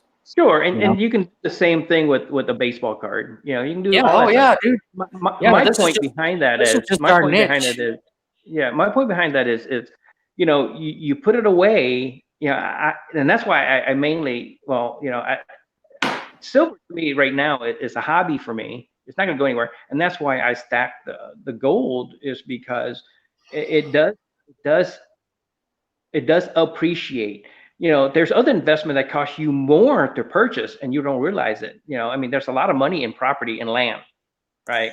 That's why you don't However, invest in cars, because they never appreciate. But however, you in property and land, you still have to pay insurance, you still have to pay taxes, you still have to pay all that stuff that you don't realize. People say, hey, it's a great investment, until like this year. I cannot buy any more. Well, I could buy some more gold. I'm just telling you, I cannot buy any more gold because we are sitting in August. In October, I have to pay taxes on 4 pieces of property because I get a discount. And then in January, I have to pay taxes on 2 pieces of properties that does not do the discount. You see what I mean? And those are substantial amount. And on top of that, I have to pay insurance. My insurance bill right now is over $10,000 on my properties. So when people say, hey, property is a great investment, I don't have to pay insurance on my gold. I put it in a safety deposit box, and it's 75. That's different. I mean, they don't make you money either. Well, actually, they have. I mean, my gold has increased $25,000 in 100 ounce. Okay, but what percent is that, and how many years? I mean, what would your equity and property value increase every year? You have to pay a lot, but you make a lot. You're not renting out your gold and then also having it increase in value. You know what I mean? Yeah, I'm talking about diversification in different areas. And that's why I caveated at first is, hey, look, I have my income stream, I have my education, I have my S&P, I have my equity investment, I have my real estate investment, and metals is my last form of investment. Yeah. And that's my strategy, whether it's right or wrong. It doesn't matter, Well, there certainly is wrong investments out there, I'm sure. Well, yeah. There's a lot of right ones. Sure. Monkey Swag says all these mints saturated the market. So, yeah. He also said that he used to collect the proofs from Modern Coin Mart. I love MCM. However, I don't like viewing the coins as long-term investments. I still say you can't generalize like that, because American Silver Eagle and a Maple Leaf, of course, they're not investments. They're cheap bullion made in the millions. But something like the Rwanda Rwanda Lunars, the Rwanda Wildlife, and the Rwanda Nauticals, dude, I'm making huge. My coins are are appreciating huge, and they're not very old. I mean, who here doesn't wish they had a MS-70 2007 Rwanda Wildlife? I mean, that's a $600, $700 coin right now that you would have got for like $50. So with the same question, right? Because you're talking to Monkey Swag, and he know what the heck he's doing, right? So with the same question, who here didn't wish they have a MS-65 1989 Carson City dollar? That's exactly what I'm saying. That thing is $300. If you say Corn doesn't like modern coins, well, one day they're not going to be modern. No. You said that. No. Yeah, somebody in chat said that, so I just read it. Yeah. So if one day they're not going to be modern. In 1986, American Silver Eagles were new. They were modern. But okay, so let me clarify something, okay? Well, I'm pretty much agreeing with you, because I have a lot of holding mine for a 20-year investment, and I'm trying to get on the ground floor of some potentially highly collectible coins in 20 years that are going to be worth a lot. And right now I'm on the ground floor. Don't you wish you were on the ground floor of Bitcoin? That's great. You don't have to defend yourself, man. I mean, that's great that you're doing that. No one's criticizing you for doing that. What I'm saying is, I know Corn, and we have private chat all the time, right? And then I have a different channel that I poke at him, and he knows that I'm playing around, right? So, I have pretty decent conversation with Corn all the time, and we know I know the area where he lives and all this stuff, right? And the thing with that is, no one's saying that he does. I mean, if someone, I like to throw it out. I don't want to correct anyone, but I like to throw it out that he does. He likes pre-33 and he prefer pre-33 coins, right? But Can't really I don't blame think him. anywhere. I don't think anywhere that he said that he don't like modern coins. He buys modern coins at a right price, but right now he's preferred to buy the pre-33. You know, we all have different strategy behind buying. Well, You if know, that's certain the case, things. I can't really argue with that because I think Yeah. you'll always get your money, and they'll always appreciate those pre-33 golds. Yeah. But what somebody was, it doesn't matter. I'd rather talk Yeah, to it him. doesn't. It doesn't. It's just it's a healthy conversation. That's all it is. It's Yeah. not about Yeah, but I do. it's not about right or wrong or I think debate. he's the one I've seen on. Is he the one that Sal blocked? Oh, I don't get into drama. You know, if I find a me channel neither. that That's has, why I don't even know who. I can't. I kind of remember the word corn now that you brought it up. But no, he's a somebody good guy. somebody made a bunch of videos about corn and like parody videos. Was it Lake House Yeah. Beach? I like that guy, Well, but he. Well, I can tell you how all this got started, right? Because I was in there. I mean, I got rid of a channel because I didn't want all that drama. I had a bunch of subscriber, and I didn't want any of that drama, and I got rid of it. You know, and if people pay attention to it, they know exactly who I am. So you know, it started off with we were out there having fun. Everyone was having fun. They were chatting. It was a healthy community. And then there's a guy out there. He started lurking and he started trolling and he started putting out really harmful comments, you know. And then there's threats and then on and then people got really upset, you know. And all of a sudden now it's corn talking bad about somebody's talking bad about corn. It's just it's not important. But I can tell you that my little world, the folks that I associate with, we start all this stuff, you know, and the drama just start because of some really. I mean, I had a troll that came and told me I was stupid. But you know, because people out there, you know, I don't understand the silver and gold ratio. There's no such thing as silver and gold ratio, but people made it that way.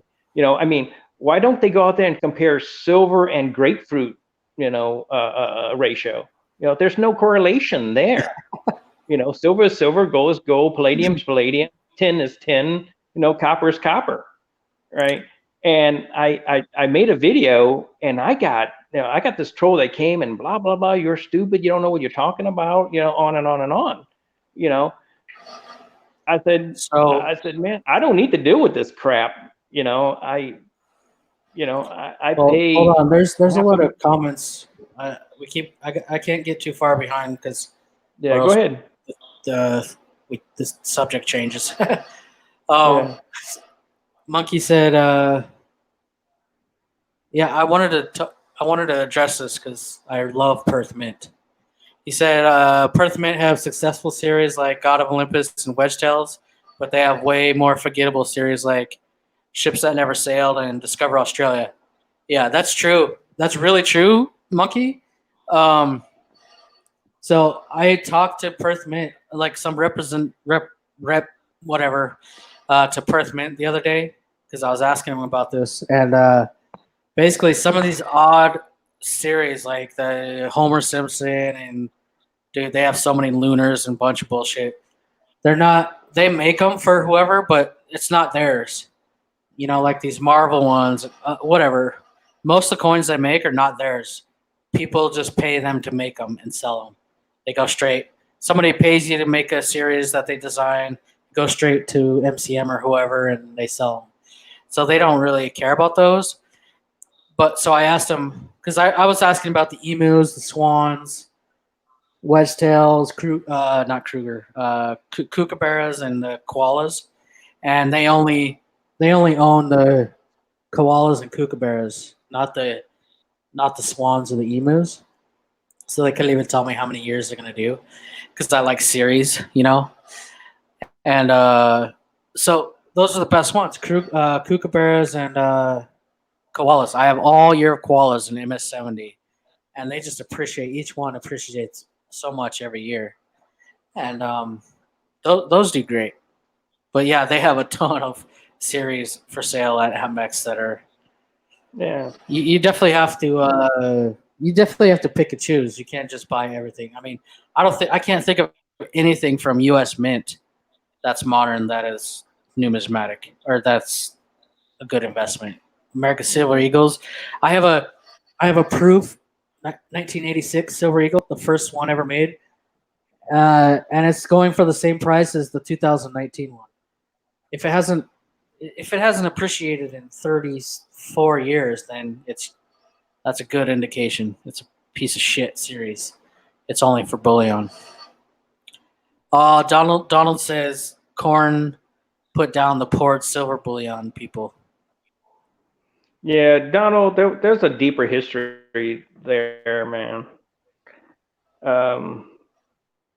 Yeah, I won't go there because I just don't want to. I mean, I don't think you're ever going to hear me criticize anyone um, for anything. It's just to me, which is in each its own. But when never mind. I'm not gonna.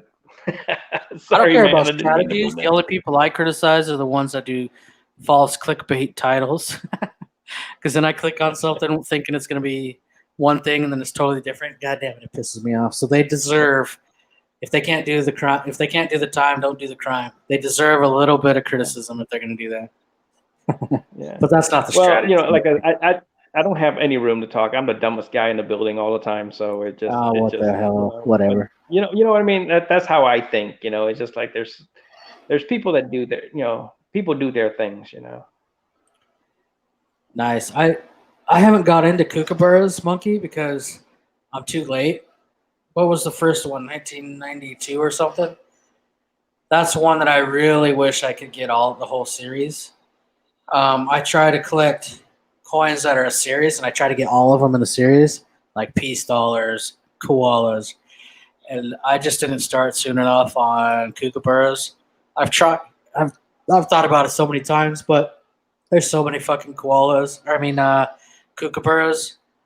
They're from 1992. Then you got the proofs. Then you got there's a bunch with privies and stuff. So I think all of us here wishes we would have started in 1992 and just got that one or two per year. That's why I'm starting on modern bullion or not just bullion, but rounds and metals, because in 20 years we're gonna wish we would have started in 2019. God damn it! I wish I would have bought one every year as it came out. That's my feeling on it. Yeah. Imagine if the Germanias go for another 20 years. And I have the proof every year. I have a proof and a MS-70. Don't bring that shit up, man, because it just pisses me off that I couldn't get a hold of that. Oh, dude, Germania gold, man, dude. It still pisses me off. But I have 1,000 things that Monkey. piss me off. Bitcoin. I can think of 1,000 coins that I wish I would have. Yeah, no. It. So you're saying it's just like, dude, man, if someone talked about you, I would defend you. I defend corn. The only person that I'll tell you right now, and you can play this back over and over again. The only person that I will not defend is World Stalker right now. That's about it. That's a good decision. He's on my fiance's stream more than mine. Well, I don't do any. She's got a lot better stream than yours. Yeah. Hey, man. I mean, okay. Is she listening? Hell no. It's 4 a.m. She told me, "What the hell are you doing?" So, dude, it's just like she had some dude on there, and he was so obnoxious. See dude? You know her. She's so nice. She can't say no. She can't tell somebody to shut up. And I asked her about that when you told me the other day. Are you talking about the religious guy? Some dude from, I want to say, Turkey. Oh, yeah, that's right. Yeah. Yeah. I saw him the next day, and he's like, he's harmless, but he doesn't know any English, and he sounds like a retard. he was so belligerent, I want to say he's pugnacious. He wanted to fight with everyone, and I said, What? yeah, I mean, I said, I just can't deal with it. I mean, I'm giving her minutes, and I think she's cool. And then, Michelle came on, so I got to flirt with her. Oh yeah. But, yeah.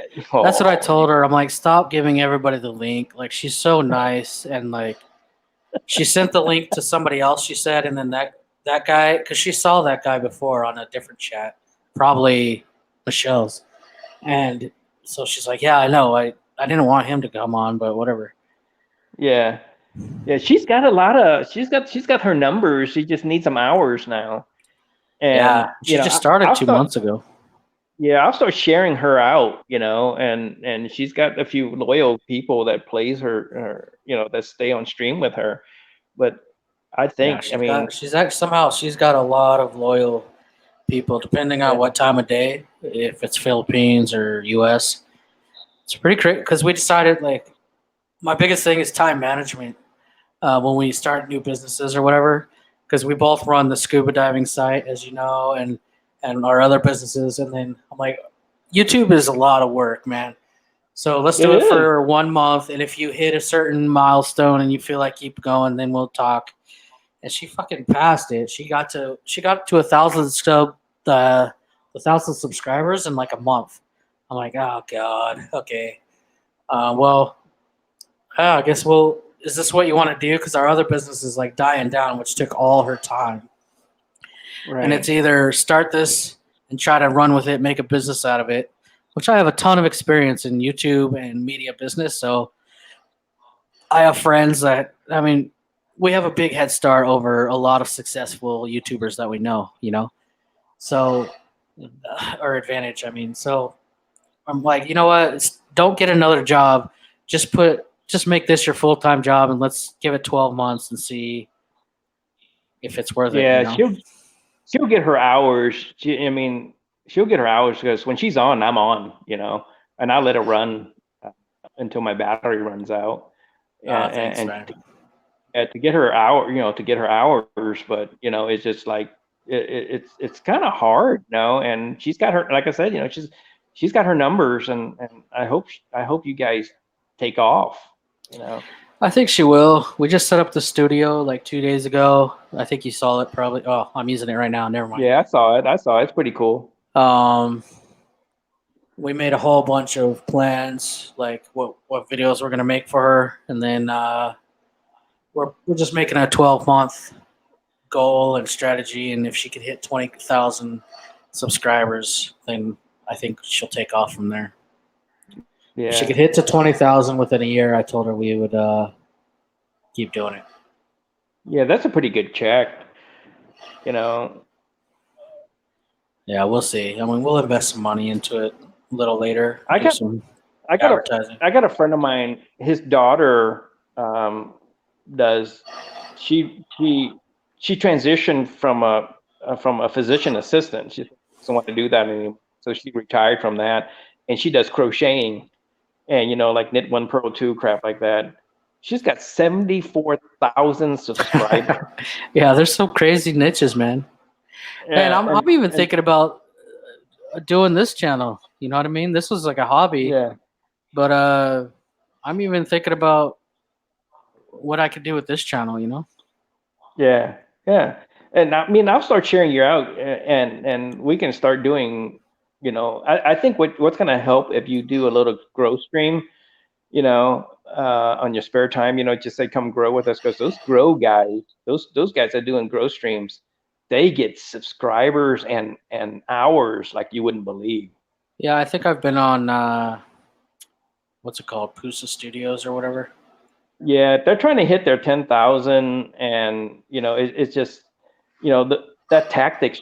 They don't visit you, they don't do any of that stuff. But they're very successful. Because they get 160 people in, and they stream for 4 hours. That's a lot of hours, and then they go on to monetizing, and they're banking. You know, like my friend, at the beginning she was making $9,000 a month.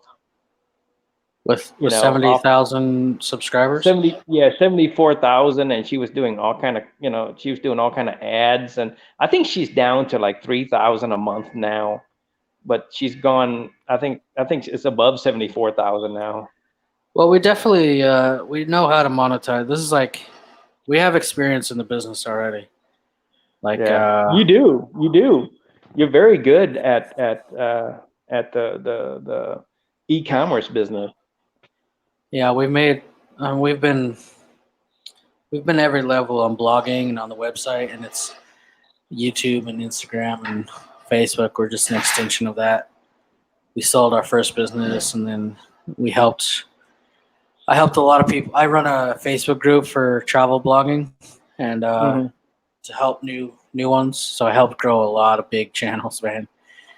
My best friend runs Goats on the Road, and they're pretty big. They're huge. Up in Canada. Well, they're from Canada. Yeah.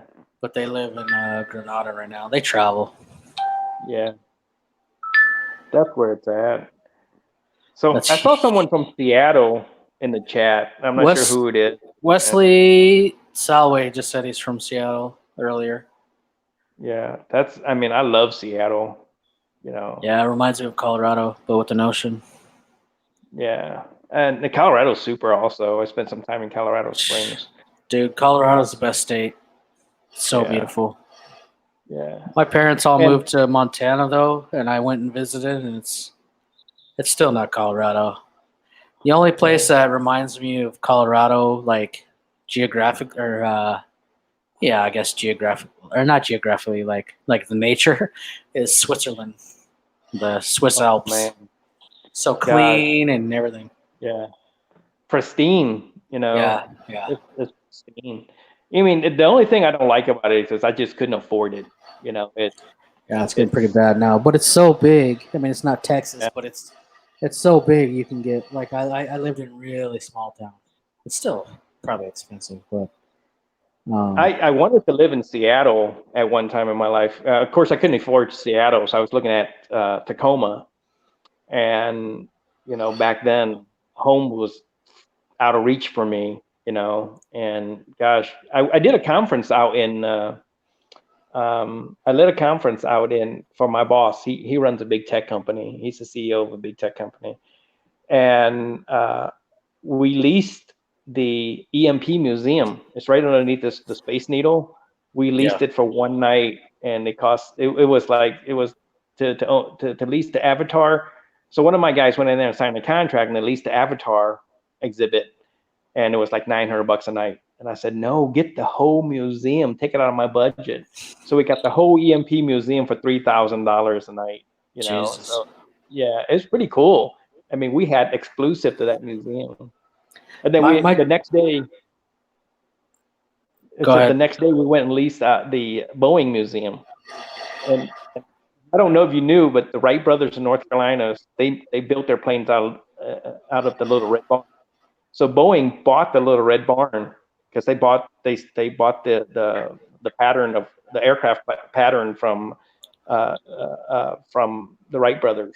The rights to the aircraft from the Wright brothers, and they have the contract there. I think they paid $150,000 for it back then, and they moved the whole museum. Yeah, moved the whole Red Barn inside the Boeing Museum. And then from there, I went up to Snoqualmie. I went up to Roslyn, where they filmed Northern Exposure, and that's just a beautiful state, man. I fell in love with Seattle and then the Pacific Northwest. And I haven't been to too much. We're thinking about a road trip next year because I haven't been to a lot of the states.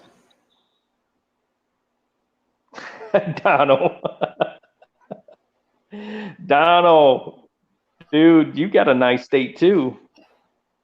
Half of it, I'll be honest, half of it is pretty fucking ugly.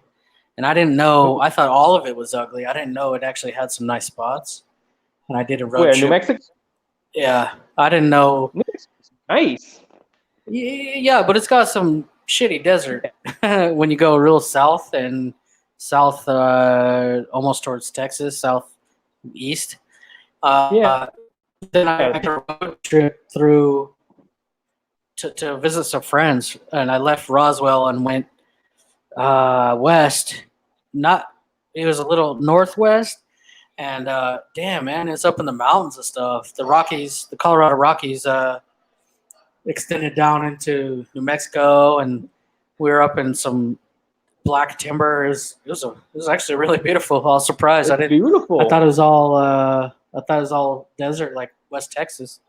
Yeah, I mean, New Mexico, Santa Fe and Taos is amazing.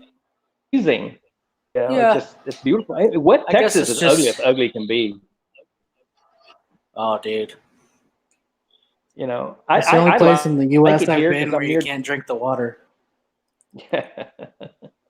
You're not even Can't in drink the Texas, water. man. You're in Mexico. Yeah. Well, I like it here because countries, we're near the hill countries, and then we can hit the coast. The Texas coast is it's nothing to brag about, but it's home. It's great. The first But, time I ever seen the ocean was South Padre.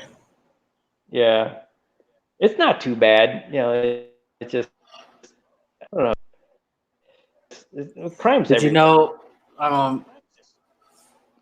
For my website, I do like really like the best dive sites in the world. Did you know that offshore of Texas they have these old decommissioned oil rigs that they left there as artificial reef, and there's some huge like hammerhead schools out there.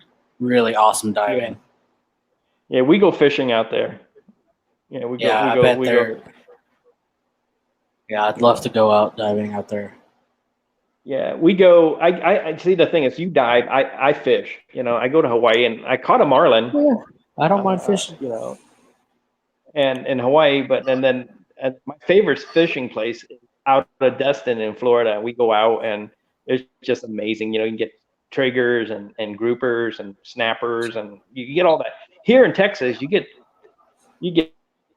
king macros, red snapper, and of course in brackish water we get redfish, but it's but it's Yeah. home, man. So down was outside of Santa Fe, man. Santa Fe's beautiful. I've only flown through there. Yeah. In South Padre, I went from New Orleans and followed the coast of Texas all the way to Mexico. What's it called, Brownsville or something right there at the border? Oh yeah, stay out of there. Yeah. I crossed the border at Brownsville and followed the coast all the way down to what is it called? Puerto Monterrey? Vallarta. Yeah, Monterey. Okay. And then I think it's Puerto Vallarta and then over to Mexico City. And from there, took buses all the way to the Yucatan, all the way to Cancun. Well, that's a long bus ride, man. Yeah, my girlfriend's got a place down in Cancun. She just got rid of the place in Cancun. So I live here in San. I've never been to Mexico. I got guys that say, "Hey, let's go and let's ride down to because there's dirt bike races in Monterrey, and Yeah. I've never done that, And Dude, it's nice. and then my girlfriend had a place down in Mexico, down in Cancun. she just got rid of, yeah. But I've never been, Yeah, I don't love Cancun, but right next to is Playa del Carmen and Tulum. We do a lot of cave exploring down there, and it's beautiful. Cancun is a little touristy for me, like spring break kind of touristy, but it's the hub. I don't know That's if you where the guys airport is. remember. Acapulco was the biggest thing for the longest, and now it's so polluted and dirty that man. no one goes anymore. That's been many years, I think. Yeah. It's actually super dangerous now. All the cartels move south. Because Acapulco is on the opposite side of Cancun. That's like the Pacific side of Mexico, and the South Pacific. So it's Right. almost to Guatemala, south of Mexico City, And- near Puerto and- Escondido. Yeah, his mom lived in Cancun, and they have property in Cancun, and they can't get rid of it. And on the beach, and you see the waves come in, and that foam that comes in on top of the waves. He said that's septic. Mhm. They're dumping all the crap in the Pacific. It's like, oh man, it's all ruined now. Oh, in Acapulco. Yeah. Yeah. Hey, Well, for you guys south who's of connecting there. to me, just What? for you guys that's connecting to me, there's guys out there that's hitting my channel, connecting to me. I just want to let you know I connect right back with you guys. Well, let me Yeah. go put your link in there real quick while we talk. I mean, yeah, they're in there, but throughout throughout chat here, I get notification that they're connecting. So I just want to let them know I'm connecting right back at Nice. them. Let me try to figure out how to find your link. How do you spell whiskers? MEOW. Where is she? She's like she's leaving us hanging dry. Oh, Babe. dude, if you type in blended whiskey, there's like 1,000 videos. None of Yeah. them. That's like I'm never gonna find you. Well, the story behind that is I have a channel and I just changed. I got rid of the channel completely. I scrapped it and then I started a different channel. And I picked blended whiskey is because it's very well hidden and there's a lot of people that I didn't really want them to connect back with me because of it's not disagreement or I don't like them. It was just I just didn't want to be part of that anymore. So I Yeah, just said I'm going to disappear. dude, can you can you see the chat? I can see chat. Here, turn me blue. What do you mean turn you? Oh, what do you mean? Oh, Oh I'm my not on God. YouTube. I'm not on YouTube. My You're not God. blue? Hey guys, you're listening to a guy that knows everything about web pages and YouTube. Yeah, but I'm on StreamYard now. Everybody's not blue. I'm not even if I play it on YouTube at the same time, there goes my Wi-Fi. Yeah.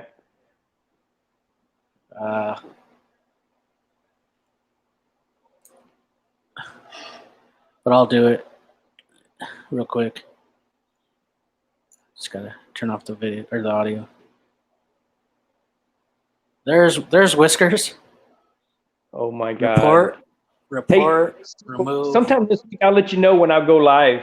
I'll do a face review again. Yeah, well, I'll join you on your little thingy. I'll be Oh out yeah, and about. you already hit 1,000 subscribers. How the hell do you do that? I don't know. He said, "Are you planning on getting a super pit coin? Is that the Australian one or the South? I can't. I think I I don't know what just that is. saw. No, I just saw it. I can't remember. I think it's Australian. I gotta get out of this YouTube so I have better Wi-Fi. But I'm gonna look on eBay right now. Dude,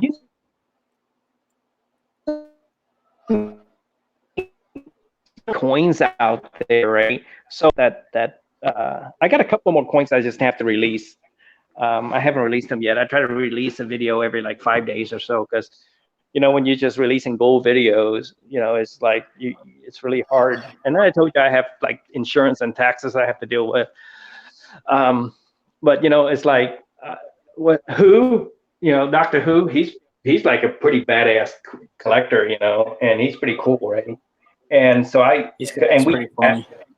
yeah, we do private chat, and I said, hey, look, like you, I give a preview like a week or two before I release a video, and so what happened there is, I bought the PF70 high relief Swan, the first one that they ever done in proof, right? Yeah. And 188 of them, blah blah blah blah. So I dropped some change in that.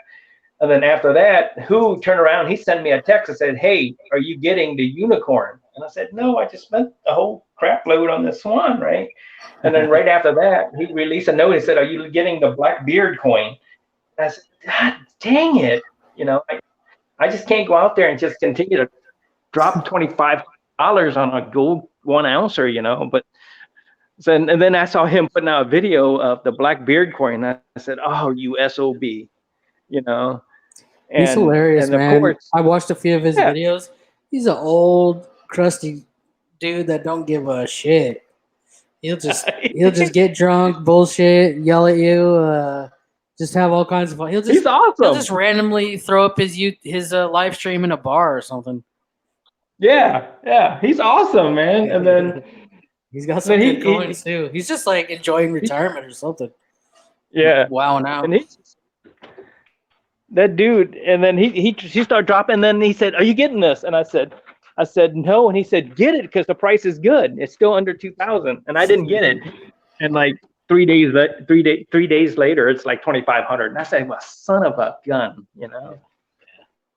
But no, he's a good guy. He's got great videos. Yeah, I'm starting to make videos about coins I bought on eBay, like eBay unboxing. Because they go to my house in Montana, I can't like show you, you know. Hey, Donald, is that something that somebody poured or? What?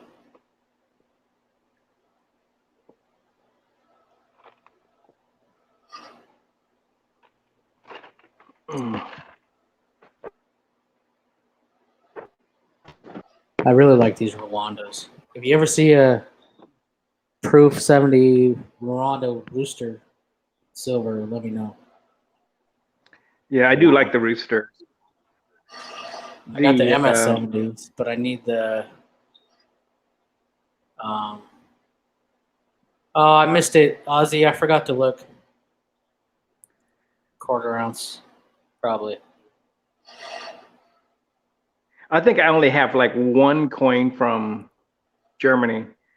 That's the elephant. What one? But I don't have anything from the Germania mint. Dude, you know what? One of my favorite mints are now. The mint of Poland. Do they produce gold or just pure silver and Yeah, mixed everything. metal? You were on the chat with me that one time. Yeah.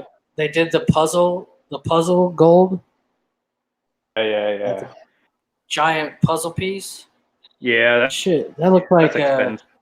yeah. I mean, yeah, but It was a they also 10 do ounce. some. Yeah, it's like 10 ounces of gold, but huge premium. Like it looked like something out of one of those Indiana Jones or something. It was awesome. But no, they do regular coins and stuff. Donald said it's a 10 ounce gold from the Perth mint. 1 ounce. 10 ounce. Oh, 1 ounce. Yeah. Um, I was gonna say I do like the 10 ounce gold pieces. yeah. Oh shit! Look who's back. Who is it? I got a huge delay on stream whatever. Hey, Corn, you might as well go away, man, because we already said all the good things we're gonna say about you. Corn, what's going on again? Hey, DB, how are you? DB's here. Yeah. All the big How's dogs Alaska? Oh, it's over now. How you doing, DB? Don't be stupid.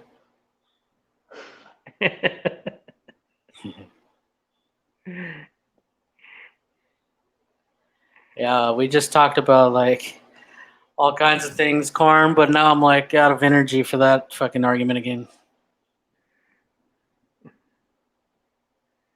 Trying to look at this Rwanda. I got two of the 2017 nauticals. Now I got the 2018, 2019 just came out. Proof. I gotta get that. It's just so hard to keep up with all these mints. There's. Yeah. I like them all, and you just don't have the checkbook to write. I mean, you do have checks, but they'll bounce. Well, most modern coins are not investments. They're not worth getting graded, but ones like this are not bullion. Yeah. But see, the thing with this is, I buy what I can, and then I use the outside of writing checks to Amex or these dealers. I use my credit cards and I travel with the points. You know, it's just Dude, I haven't had a checkbook in like 10 years. Can't travel with checks. now. Corn did buy a gold coin with his miles. That was pretty cool. From With I think it's miles? American Express. Yeah, I think he has American Express, and he bought coin. He made a video. It's a great idea, you know, and it's. I think it was a pre 33 also. Damn. Yeah. Maybe because PayPal, I don't know.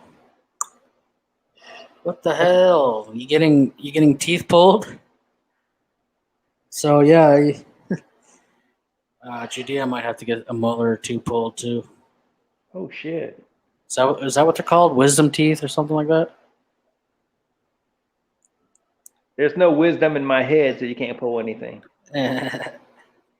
Try telling them that. You So probably have yeah, to spend a lot of money on American Express to get that much money back. Or maybe you got some small coins. I don't know. no, it was a big coin, man. Yeah, that's good.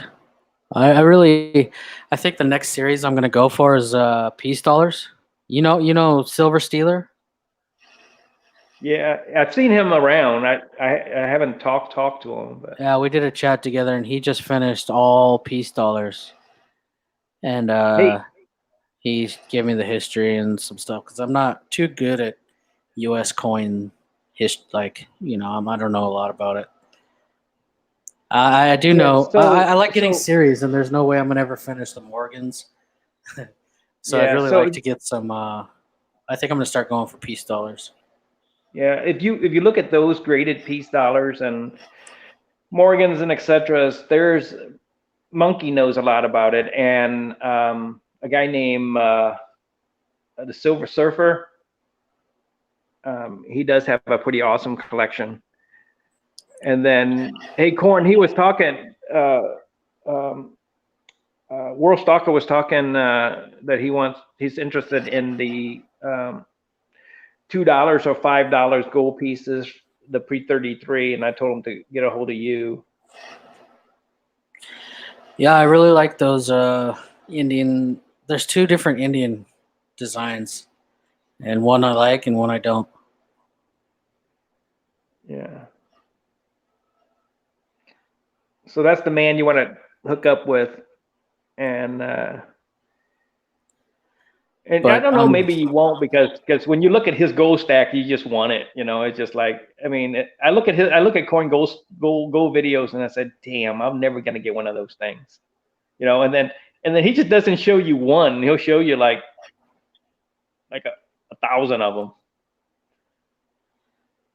You know, yeah, he's got like I just don't like these Liberty. Everybody says these are the most popular. The gold. Oh, never mind. I'm not showing my screen. Sorry.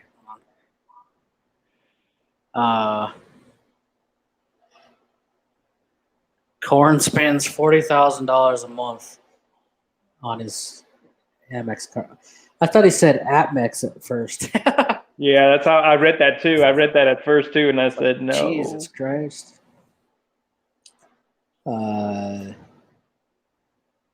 That's got to be copyright infringement.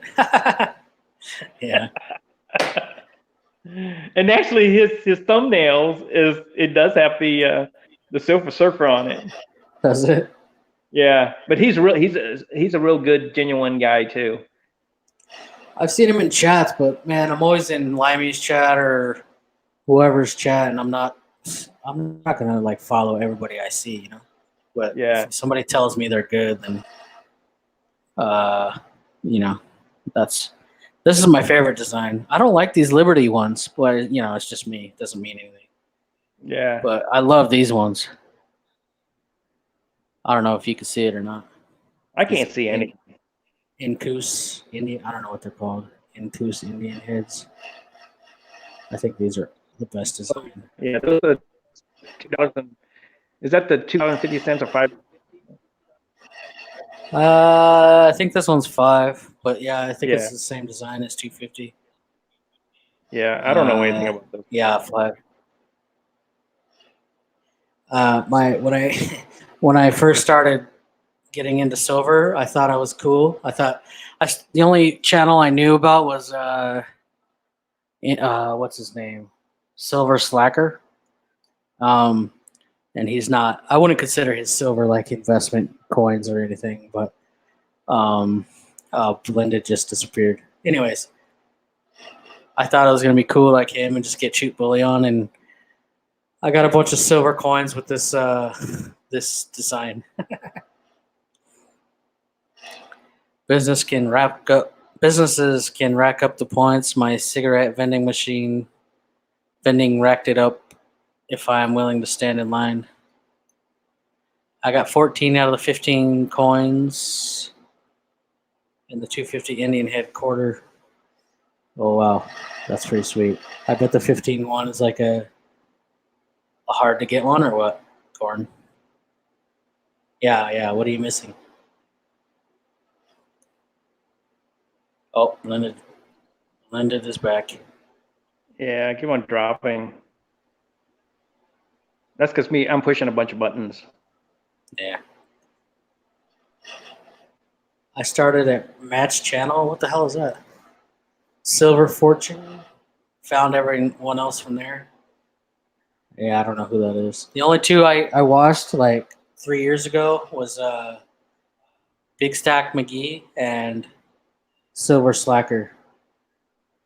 And now I can't really. Now my taste like completely changed, and I don't really appreciate cheap bullion anymore. I'm not like a stacker. I'm not like a prepper or cheap bullion stacker, so I don't really watch those. I think McGee's cool though. You still there? Yeah, I don't think I'm connected to him. Well, he's not, dude. He's not. I've never seen him in a chat or he's definitely not in the community. He doesn't talk to anyone.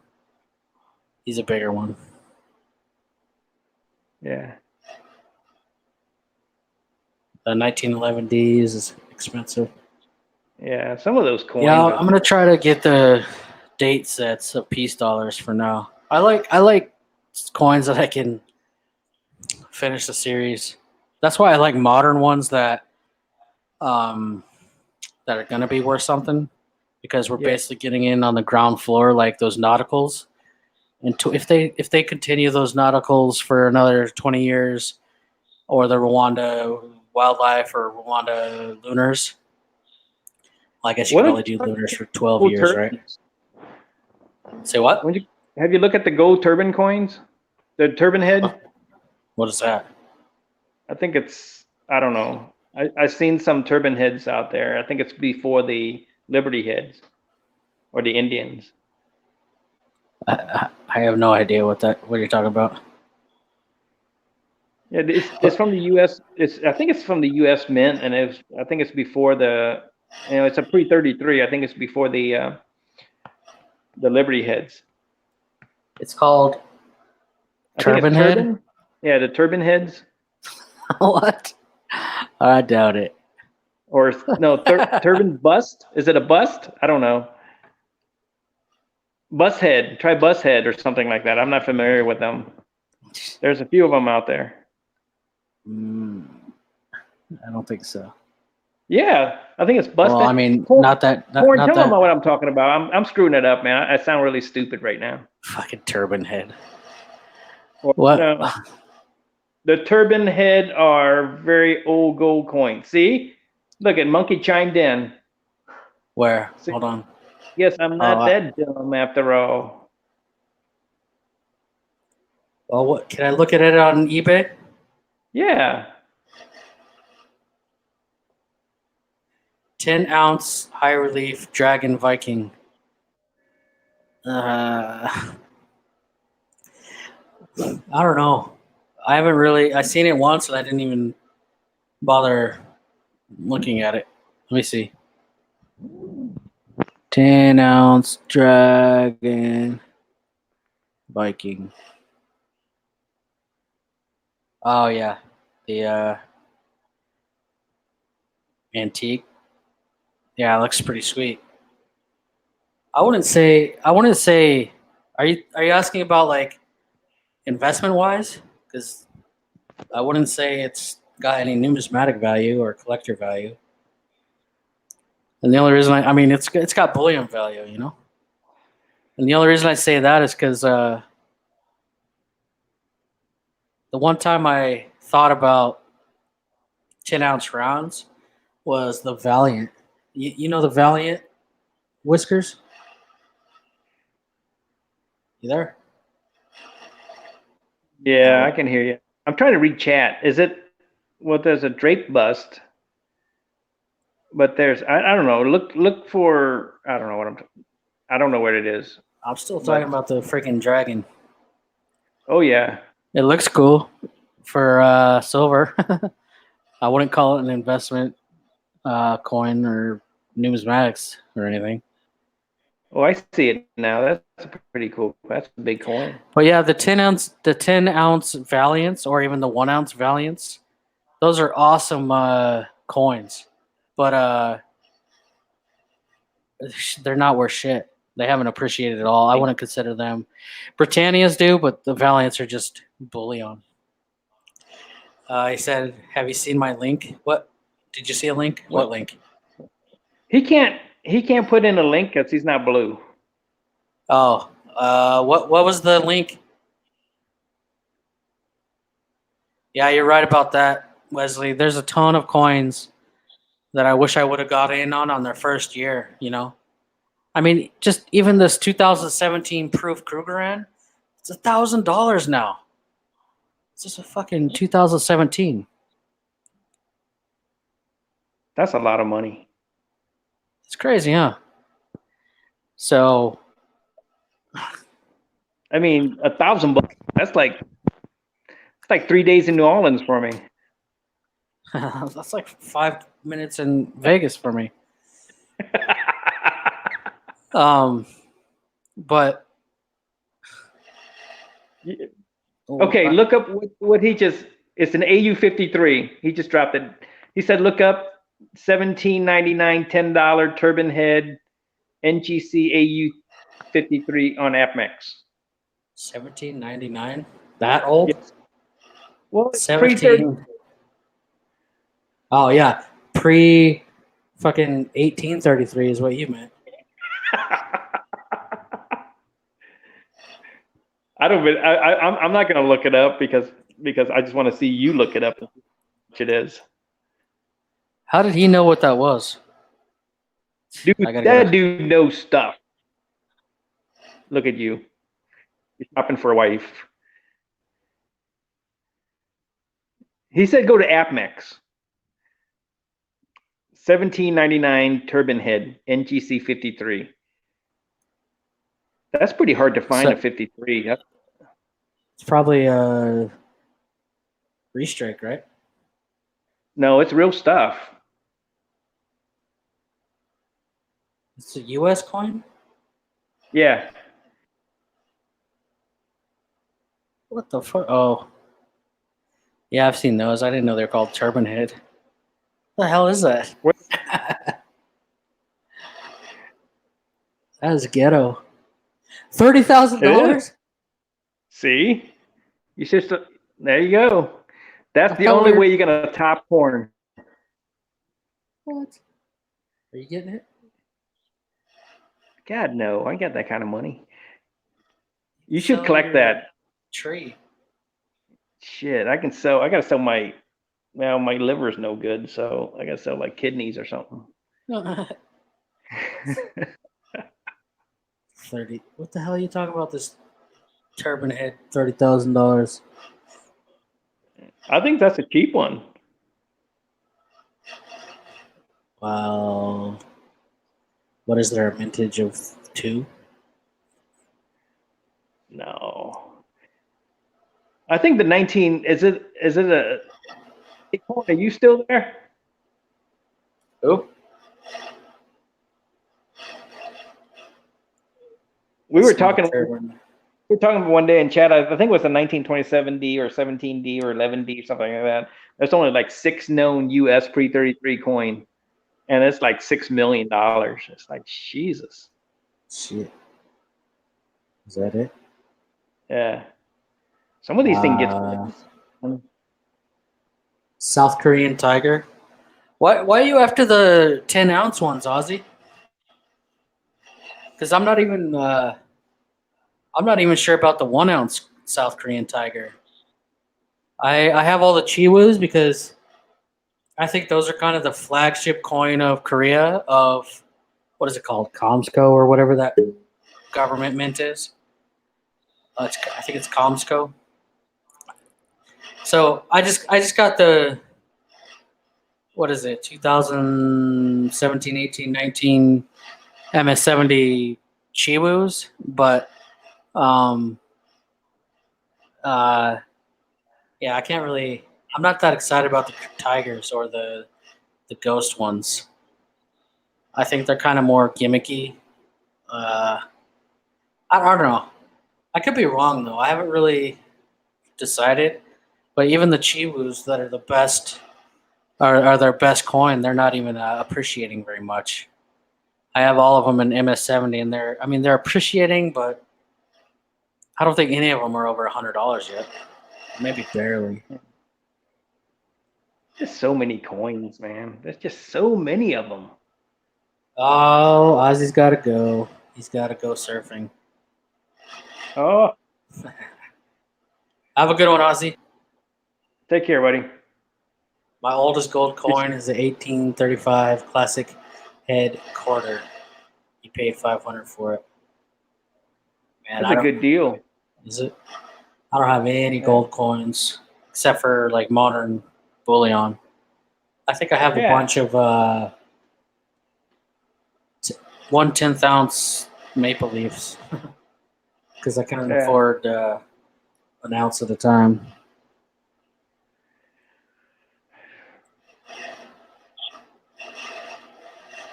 I just saved up. I was on a silver kick at one time in my life, and I look back in a month, the amount of silver I was buying, and I could just wait and buy an ounce of gold. And especially around Christmas time when they start sending you all these promo and day after Thanksgiving sale and all this other crap, and you start like, oh, this is a good deal. Oh, this is so cool. I'd like to, but man, I hate surfing eBay because I just love like history of the numismatics. Like that's why I like notes so much. Way better designs than an old coin. And I mean, I got huge for a non-dealer. I have probably one of the biggest note collections on YouTube for sure. I've seen some dealers with like 20 notebooks or binders of notes, but I'm not a dealer, so that don't count. Yeah. Yeah, so I don't know. I don't know who you're asking, DB, because I think Corn used the Amex card, but I haven't had an Amex. I mean, an Amex American Express.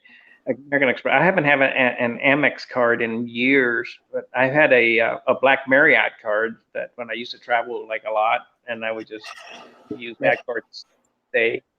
And I used to use was it a Delta card, and it was an automatically bump to first class, but I don't know anything about American Express. Well, yeah, I can't remember what I was gonna say. What's going on? 420 coins. Hey, 420. I want to purchase an Eastern Roman Byzantine Solidus. They could be had for 500, even though they're 1,500. Wow. Yeah, I need to do more research about those because when I was in Malta, Greece, Italy, I got really into those, and I bought some old Greek and Roman coins, and it turns out they look awesome. You're like, holy shit, these got to be worth a fortune because they're so old. But turns. Hey, are you still there?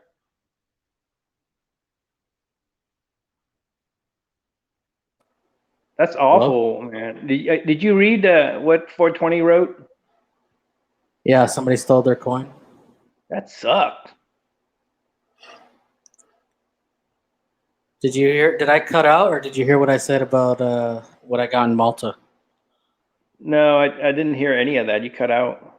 Oh shit. Well, basically, I got when I was in Malta, Greece, Italy. I got super into those old Roman Greece coins, Turkish, and so I just bought a bunch because they look so cool because they're ancient. It's like, man, these got to be worth so much, and it turns out they were super common, worth like a few dollars each. Yeah. So I gotta find out. Like you just said, I just realized what you just said. There's so many damn coins to learn about, you know. Yeah.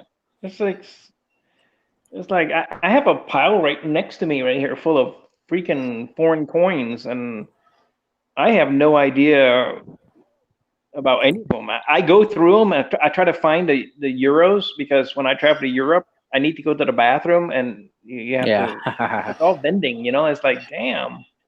You know, I Check this remember I was out. in Belgium. I was in Belgium and I had a pocket full of euros, you know, because uh, I used the restroom, right? And I lay down on the sidewalk to take a photo of a cathedral at night. It was all lit up, it was beautiful. And then people was looking at me like I was weird, and I said, I don't care, you know. So I stood up and didn't pay attention. All my euros coins, you know, as fell out of my pocket. So I said, damn, now I can't go to the bathroom. Yeah, it's annoying. It's kind of like Australia. They got like $2 coins and shit, really heavy, easy to lose, really tiny. Oh, these are Madagascar notes. Let me see.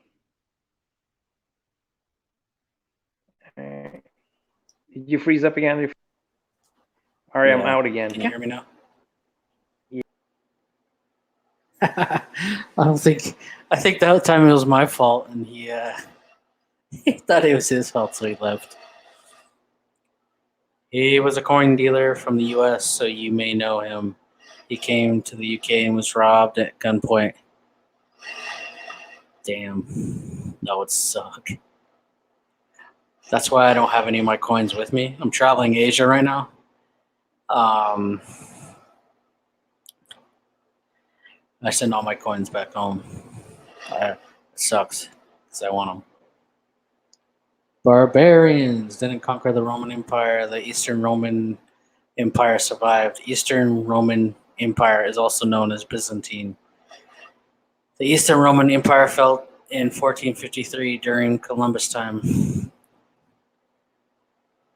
I understand the history, but I want to know what coins are worth what. Because I always see them like at backstreet markets and little places, little coin shops, watch repair shops selling little coins that they don't know what they have. So I want to know. I wish I knew. Like, oh my god, this one's worth a lot of money. I should grab it. I don't know what they have. I think that's every collector's dream. Blended, if you're watching, get back on because I think it was that was my Wi-Fi, not yours. Can you guys hear me still? Let me know if you could hear me.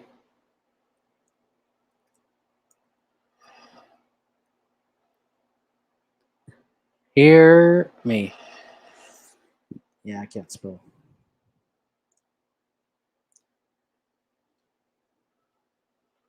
I hope Blended comes back because that was my fault.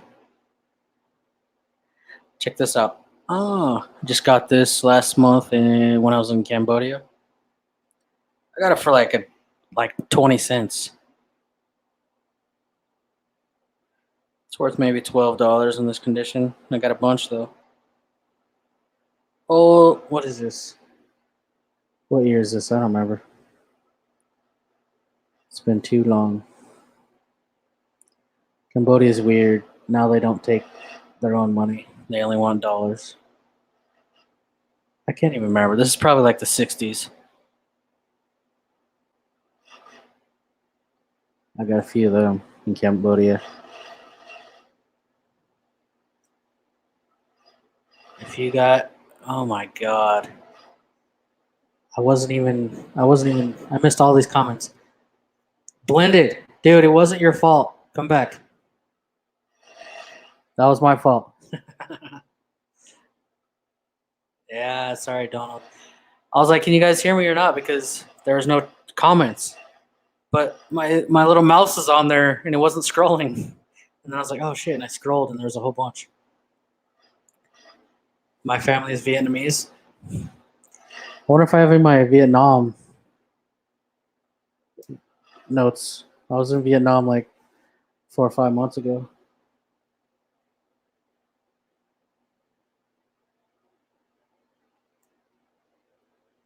Oh, that Wesley, that was Aussie, and you'd have to send it from, I don't know. He's in Australia. There's more Cambodia. I don't know if I have any of my Vietnam ones here. Monkey. Here's more Cambodia. Here's Nigeria, Liberia, Madagascar, Lebanon, Thailand. Got a bunch of Thailand since I just left there. And a whole bunch of Philippines. Yeah. I have some really sweet Vietnam, Indochina, and French Indochina notes. South Vietnam and North Viet Cong notes. I have some really awesome notes from Vietnam. Monkey. I mean, they're not all numismatic or investments, but it's a sweet collection. Blended. Japanese. This is Japanese invasion note of Burma, I think.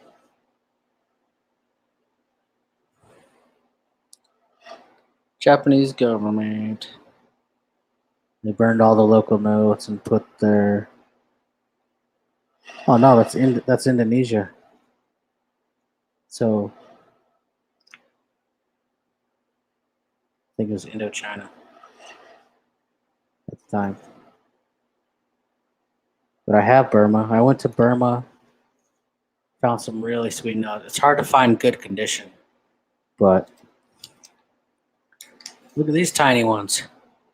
This is Malaysia. This is also the Japanese notes, but it's the fractional ones. So 10 cents.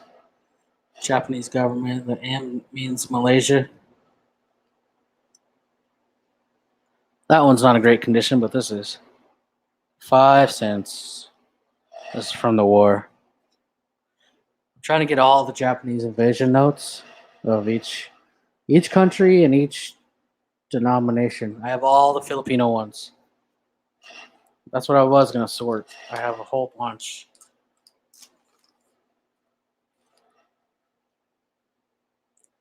I have a whole bunch of extra Japanese invasion and Filipino notes that I was going to maybe start putting up on eBay like this.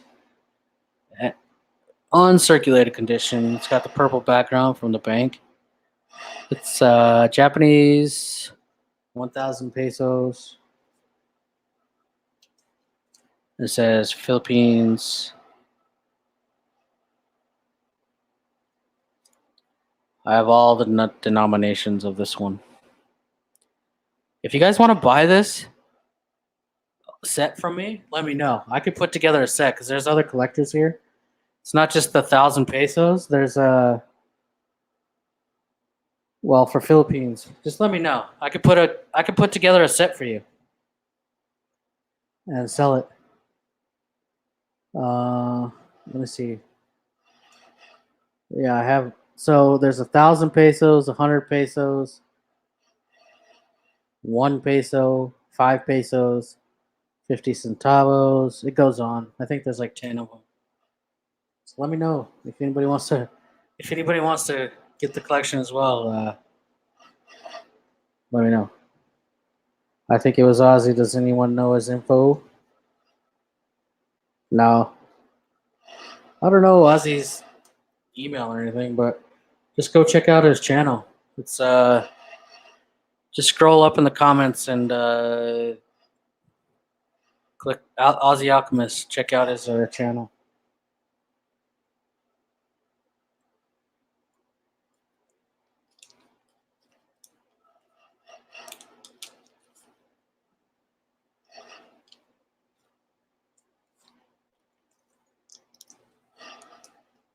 You still there, Donald?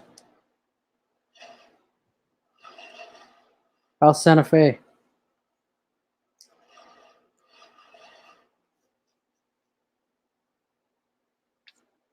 I think this is Burma.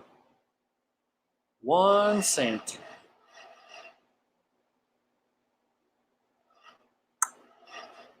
Japanese Burma. Here's God, is this Burma as well? Look at that. 1/4 rupee.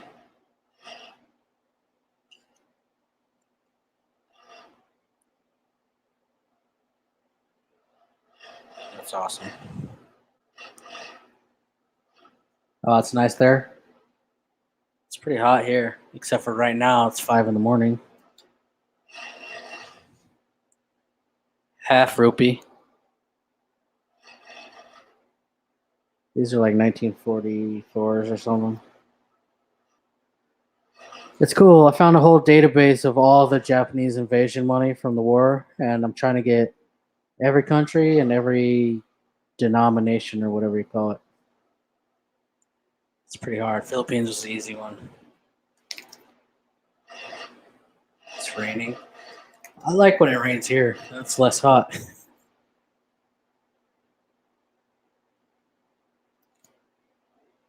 The rest of the notes I have here are like these guerrilla notes, guerrilla fighter factions. Oh, was that? Oh, Kenya. I got my whole book that I've been traveling with, picking up notes everywhere I go. Kenya, Laos, Russia, Venezuela, Spain, the Congo.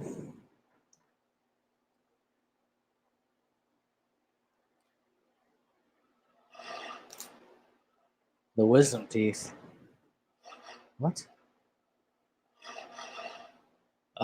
You need to.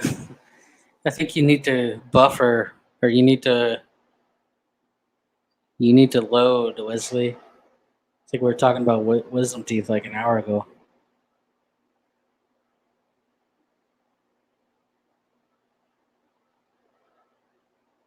Yeah, I don't even. That was like an hour ago. Yeah, rain. I wish it would rain more here. Kinda. I don't know. Philippines either doesn't rain enough or it rains too much. There's like freaking typhoons or whatever. But I haven't been around for those. It's just always too hot. Same with everywhere in Southeast Asia.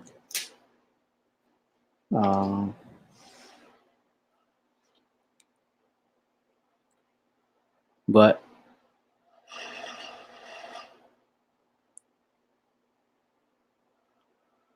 so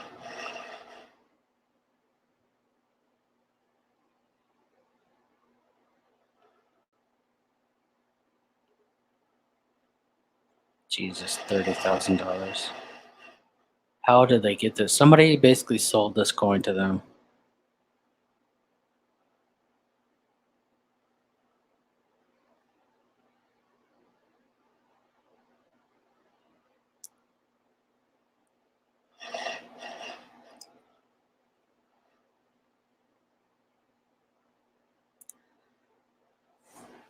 All right, guys.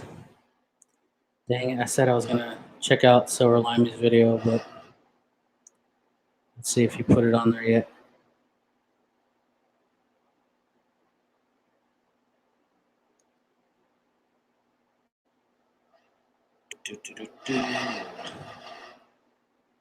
Oh, he did. I convinced Silver Limey to start getting into graded coins. Oh yeah, of course. I convinced him to get the nautical. I'm not gonna play it. I'll get a copyright infringement, but I'll give you guys the link.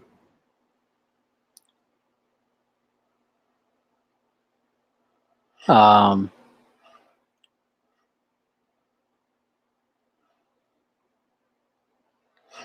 yeah, I wish that was my next giveaway.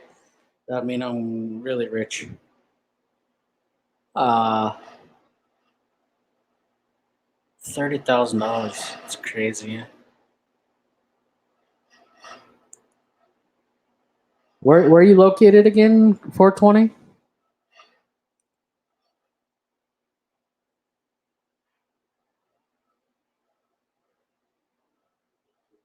I gotta get out of here, you guys. I've been up all night. It's all blended. Hey, if you guys, can you guys do me a favor, everybody here? If you ever see blended whiskey in a stream, or you go comment, or you watch one of his videos, leave a comment, whatever, just call him Mr. Whiskers. Don't call him whiskey anymore. Call him Whiskers. That's his new name. I've changed it. So, so Mr. Blended Whiskers. Just Whiskers for sure. That's enough. That'll do.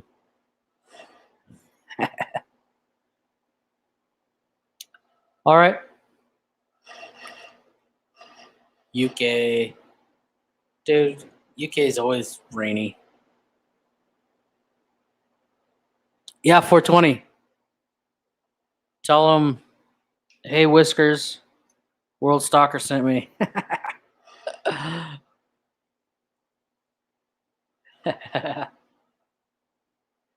Corn, Wesley, Donald, of course.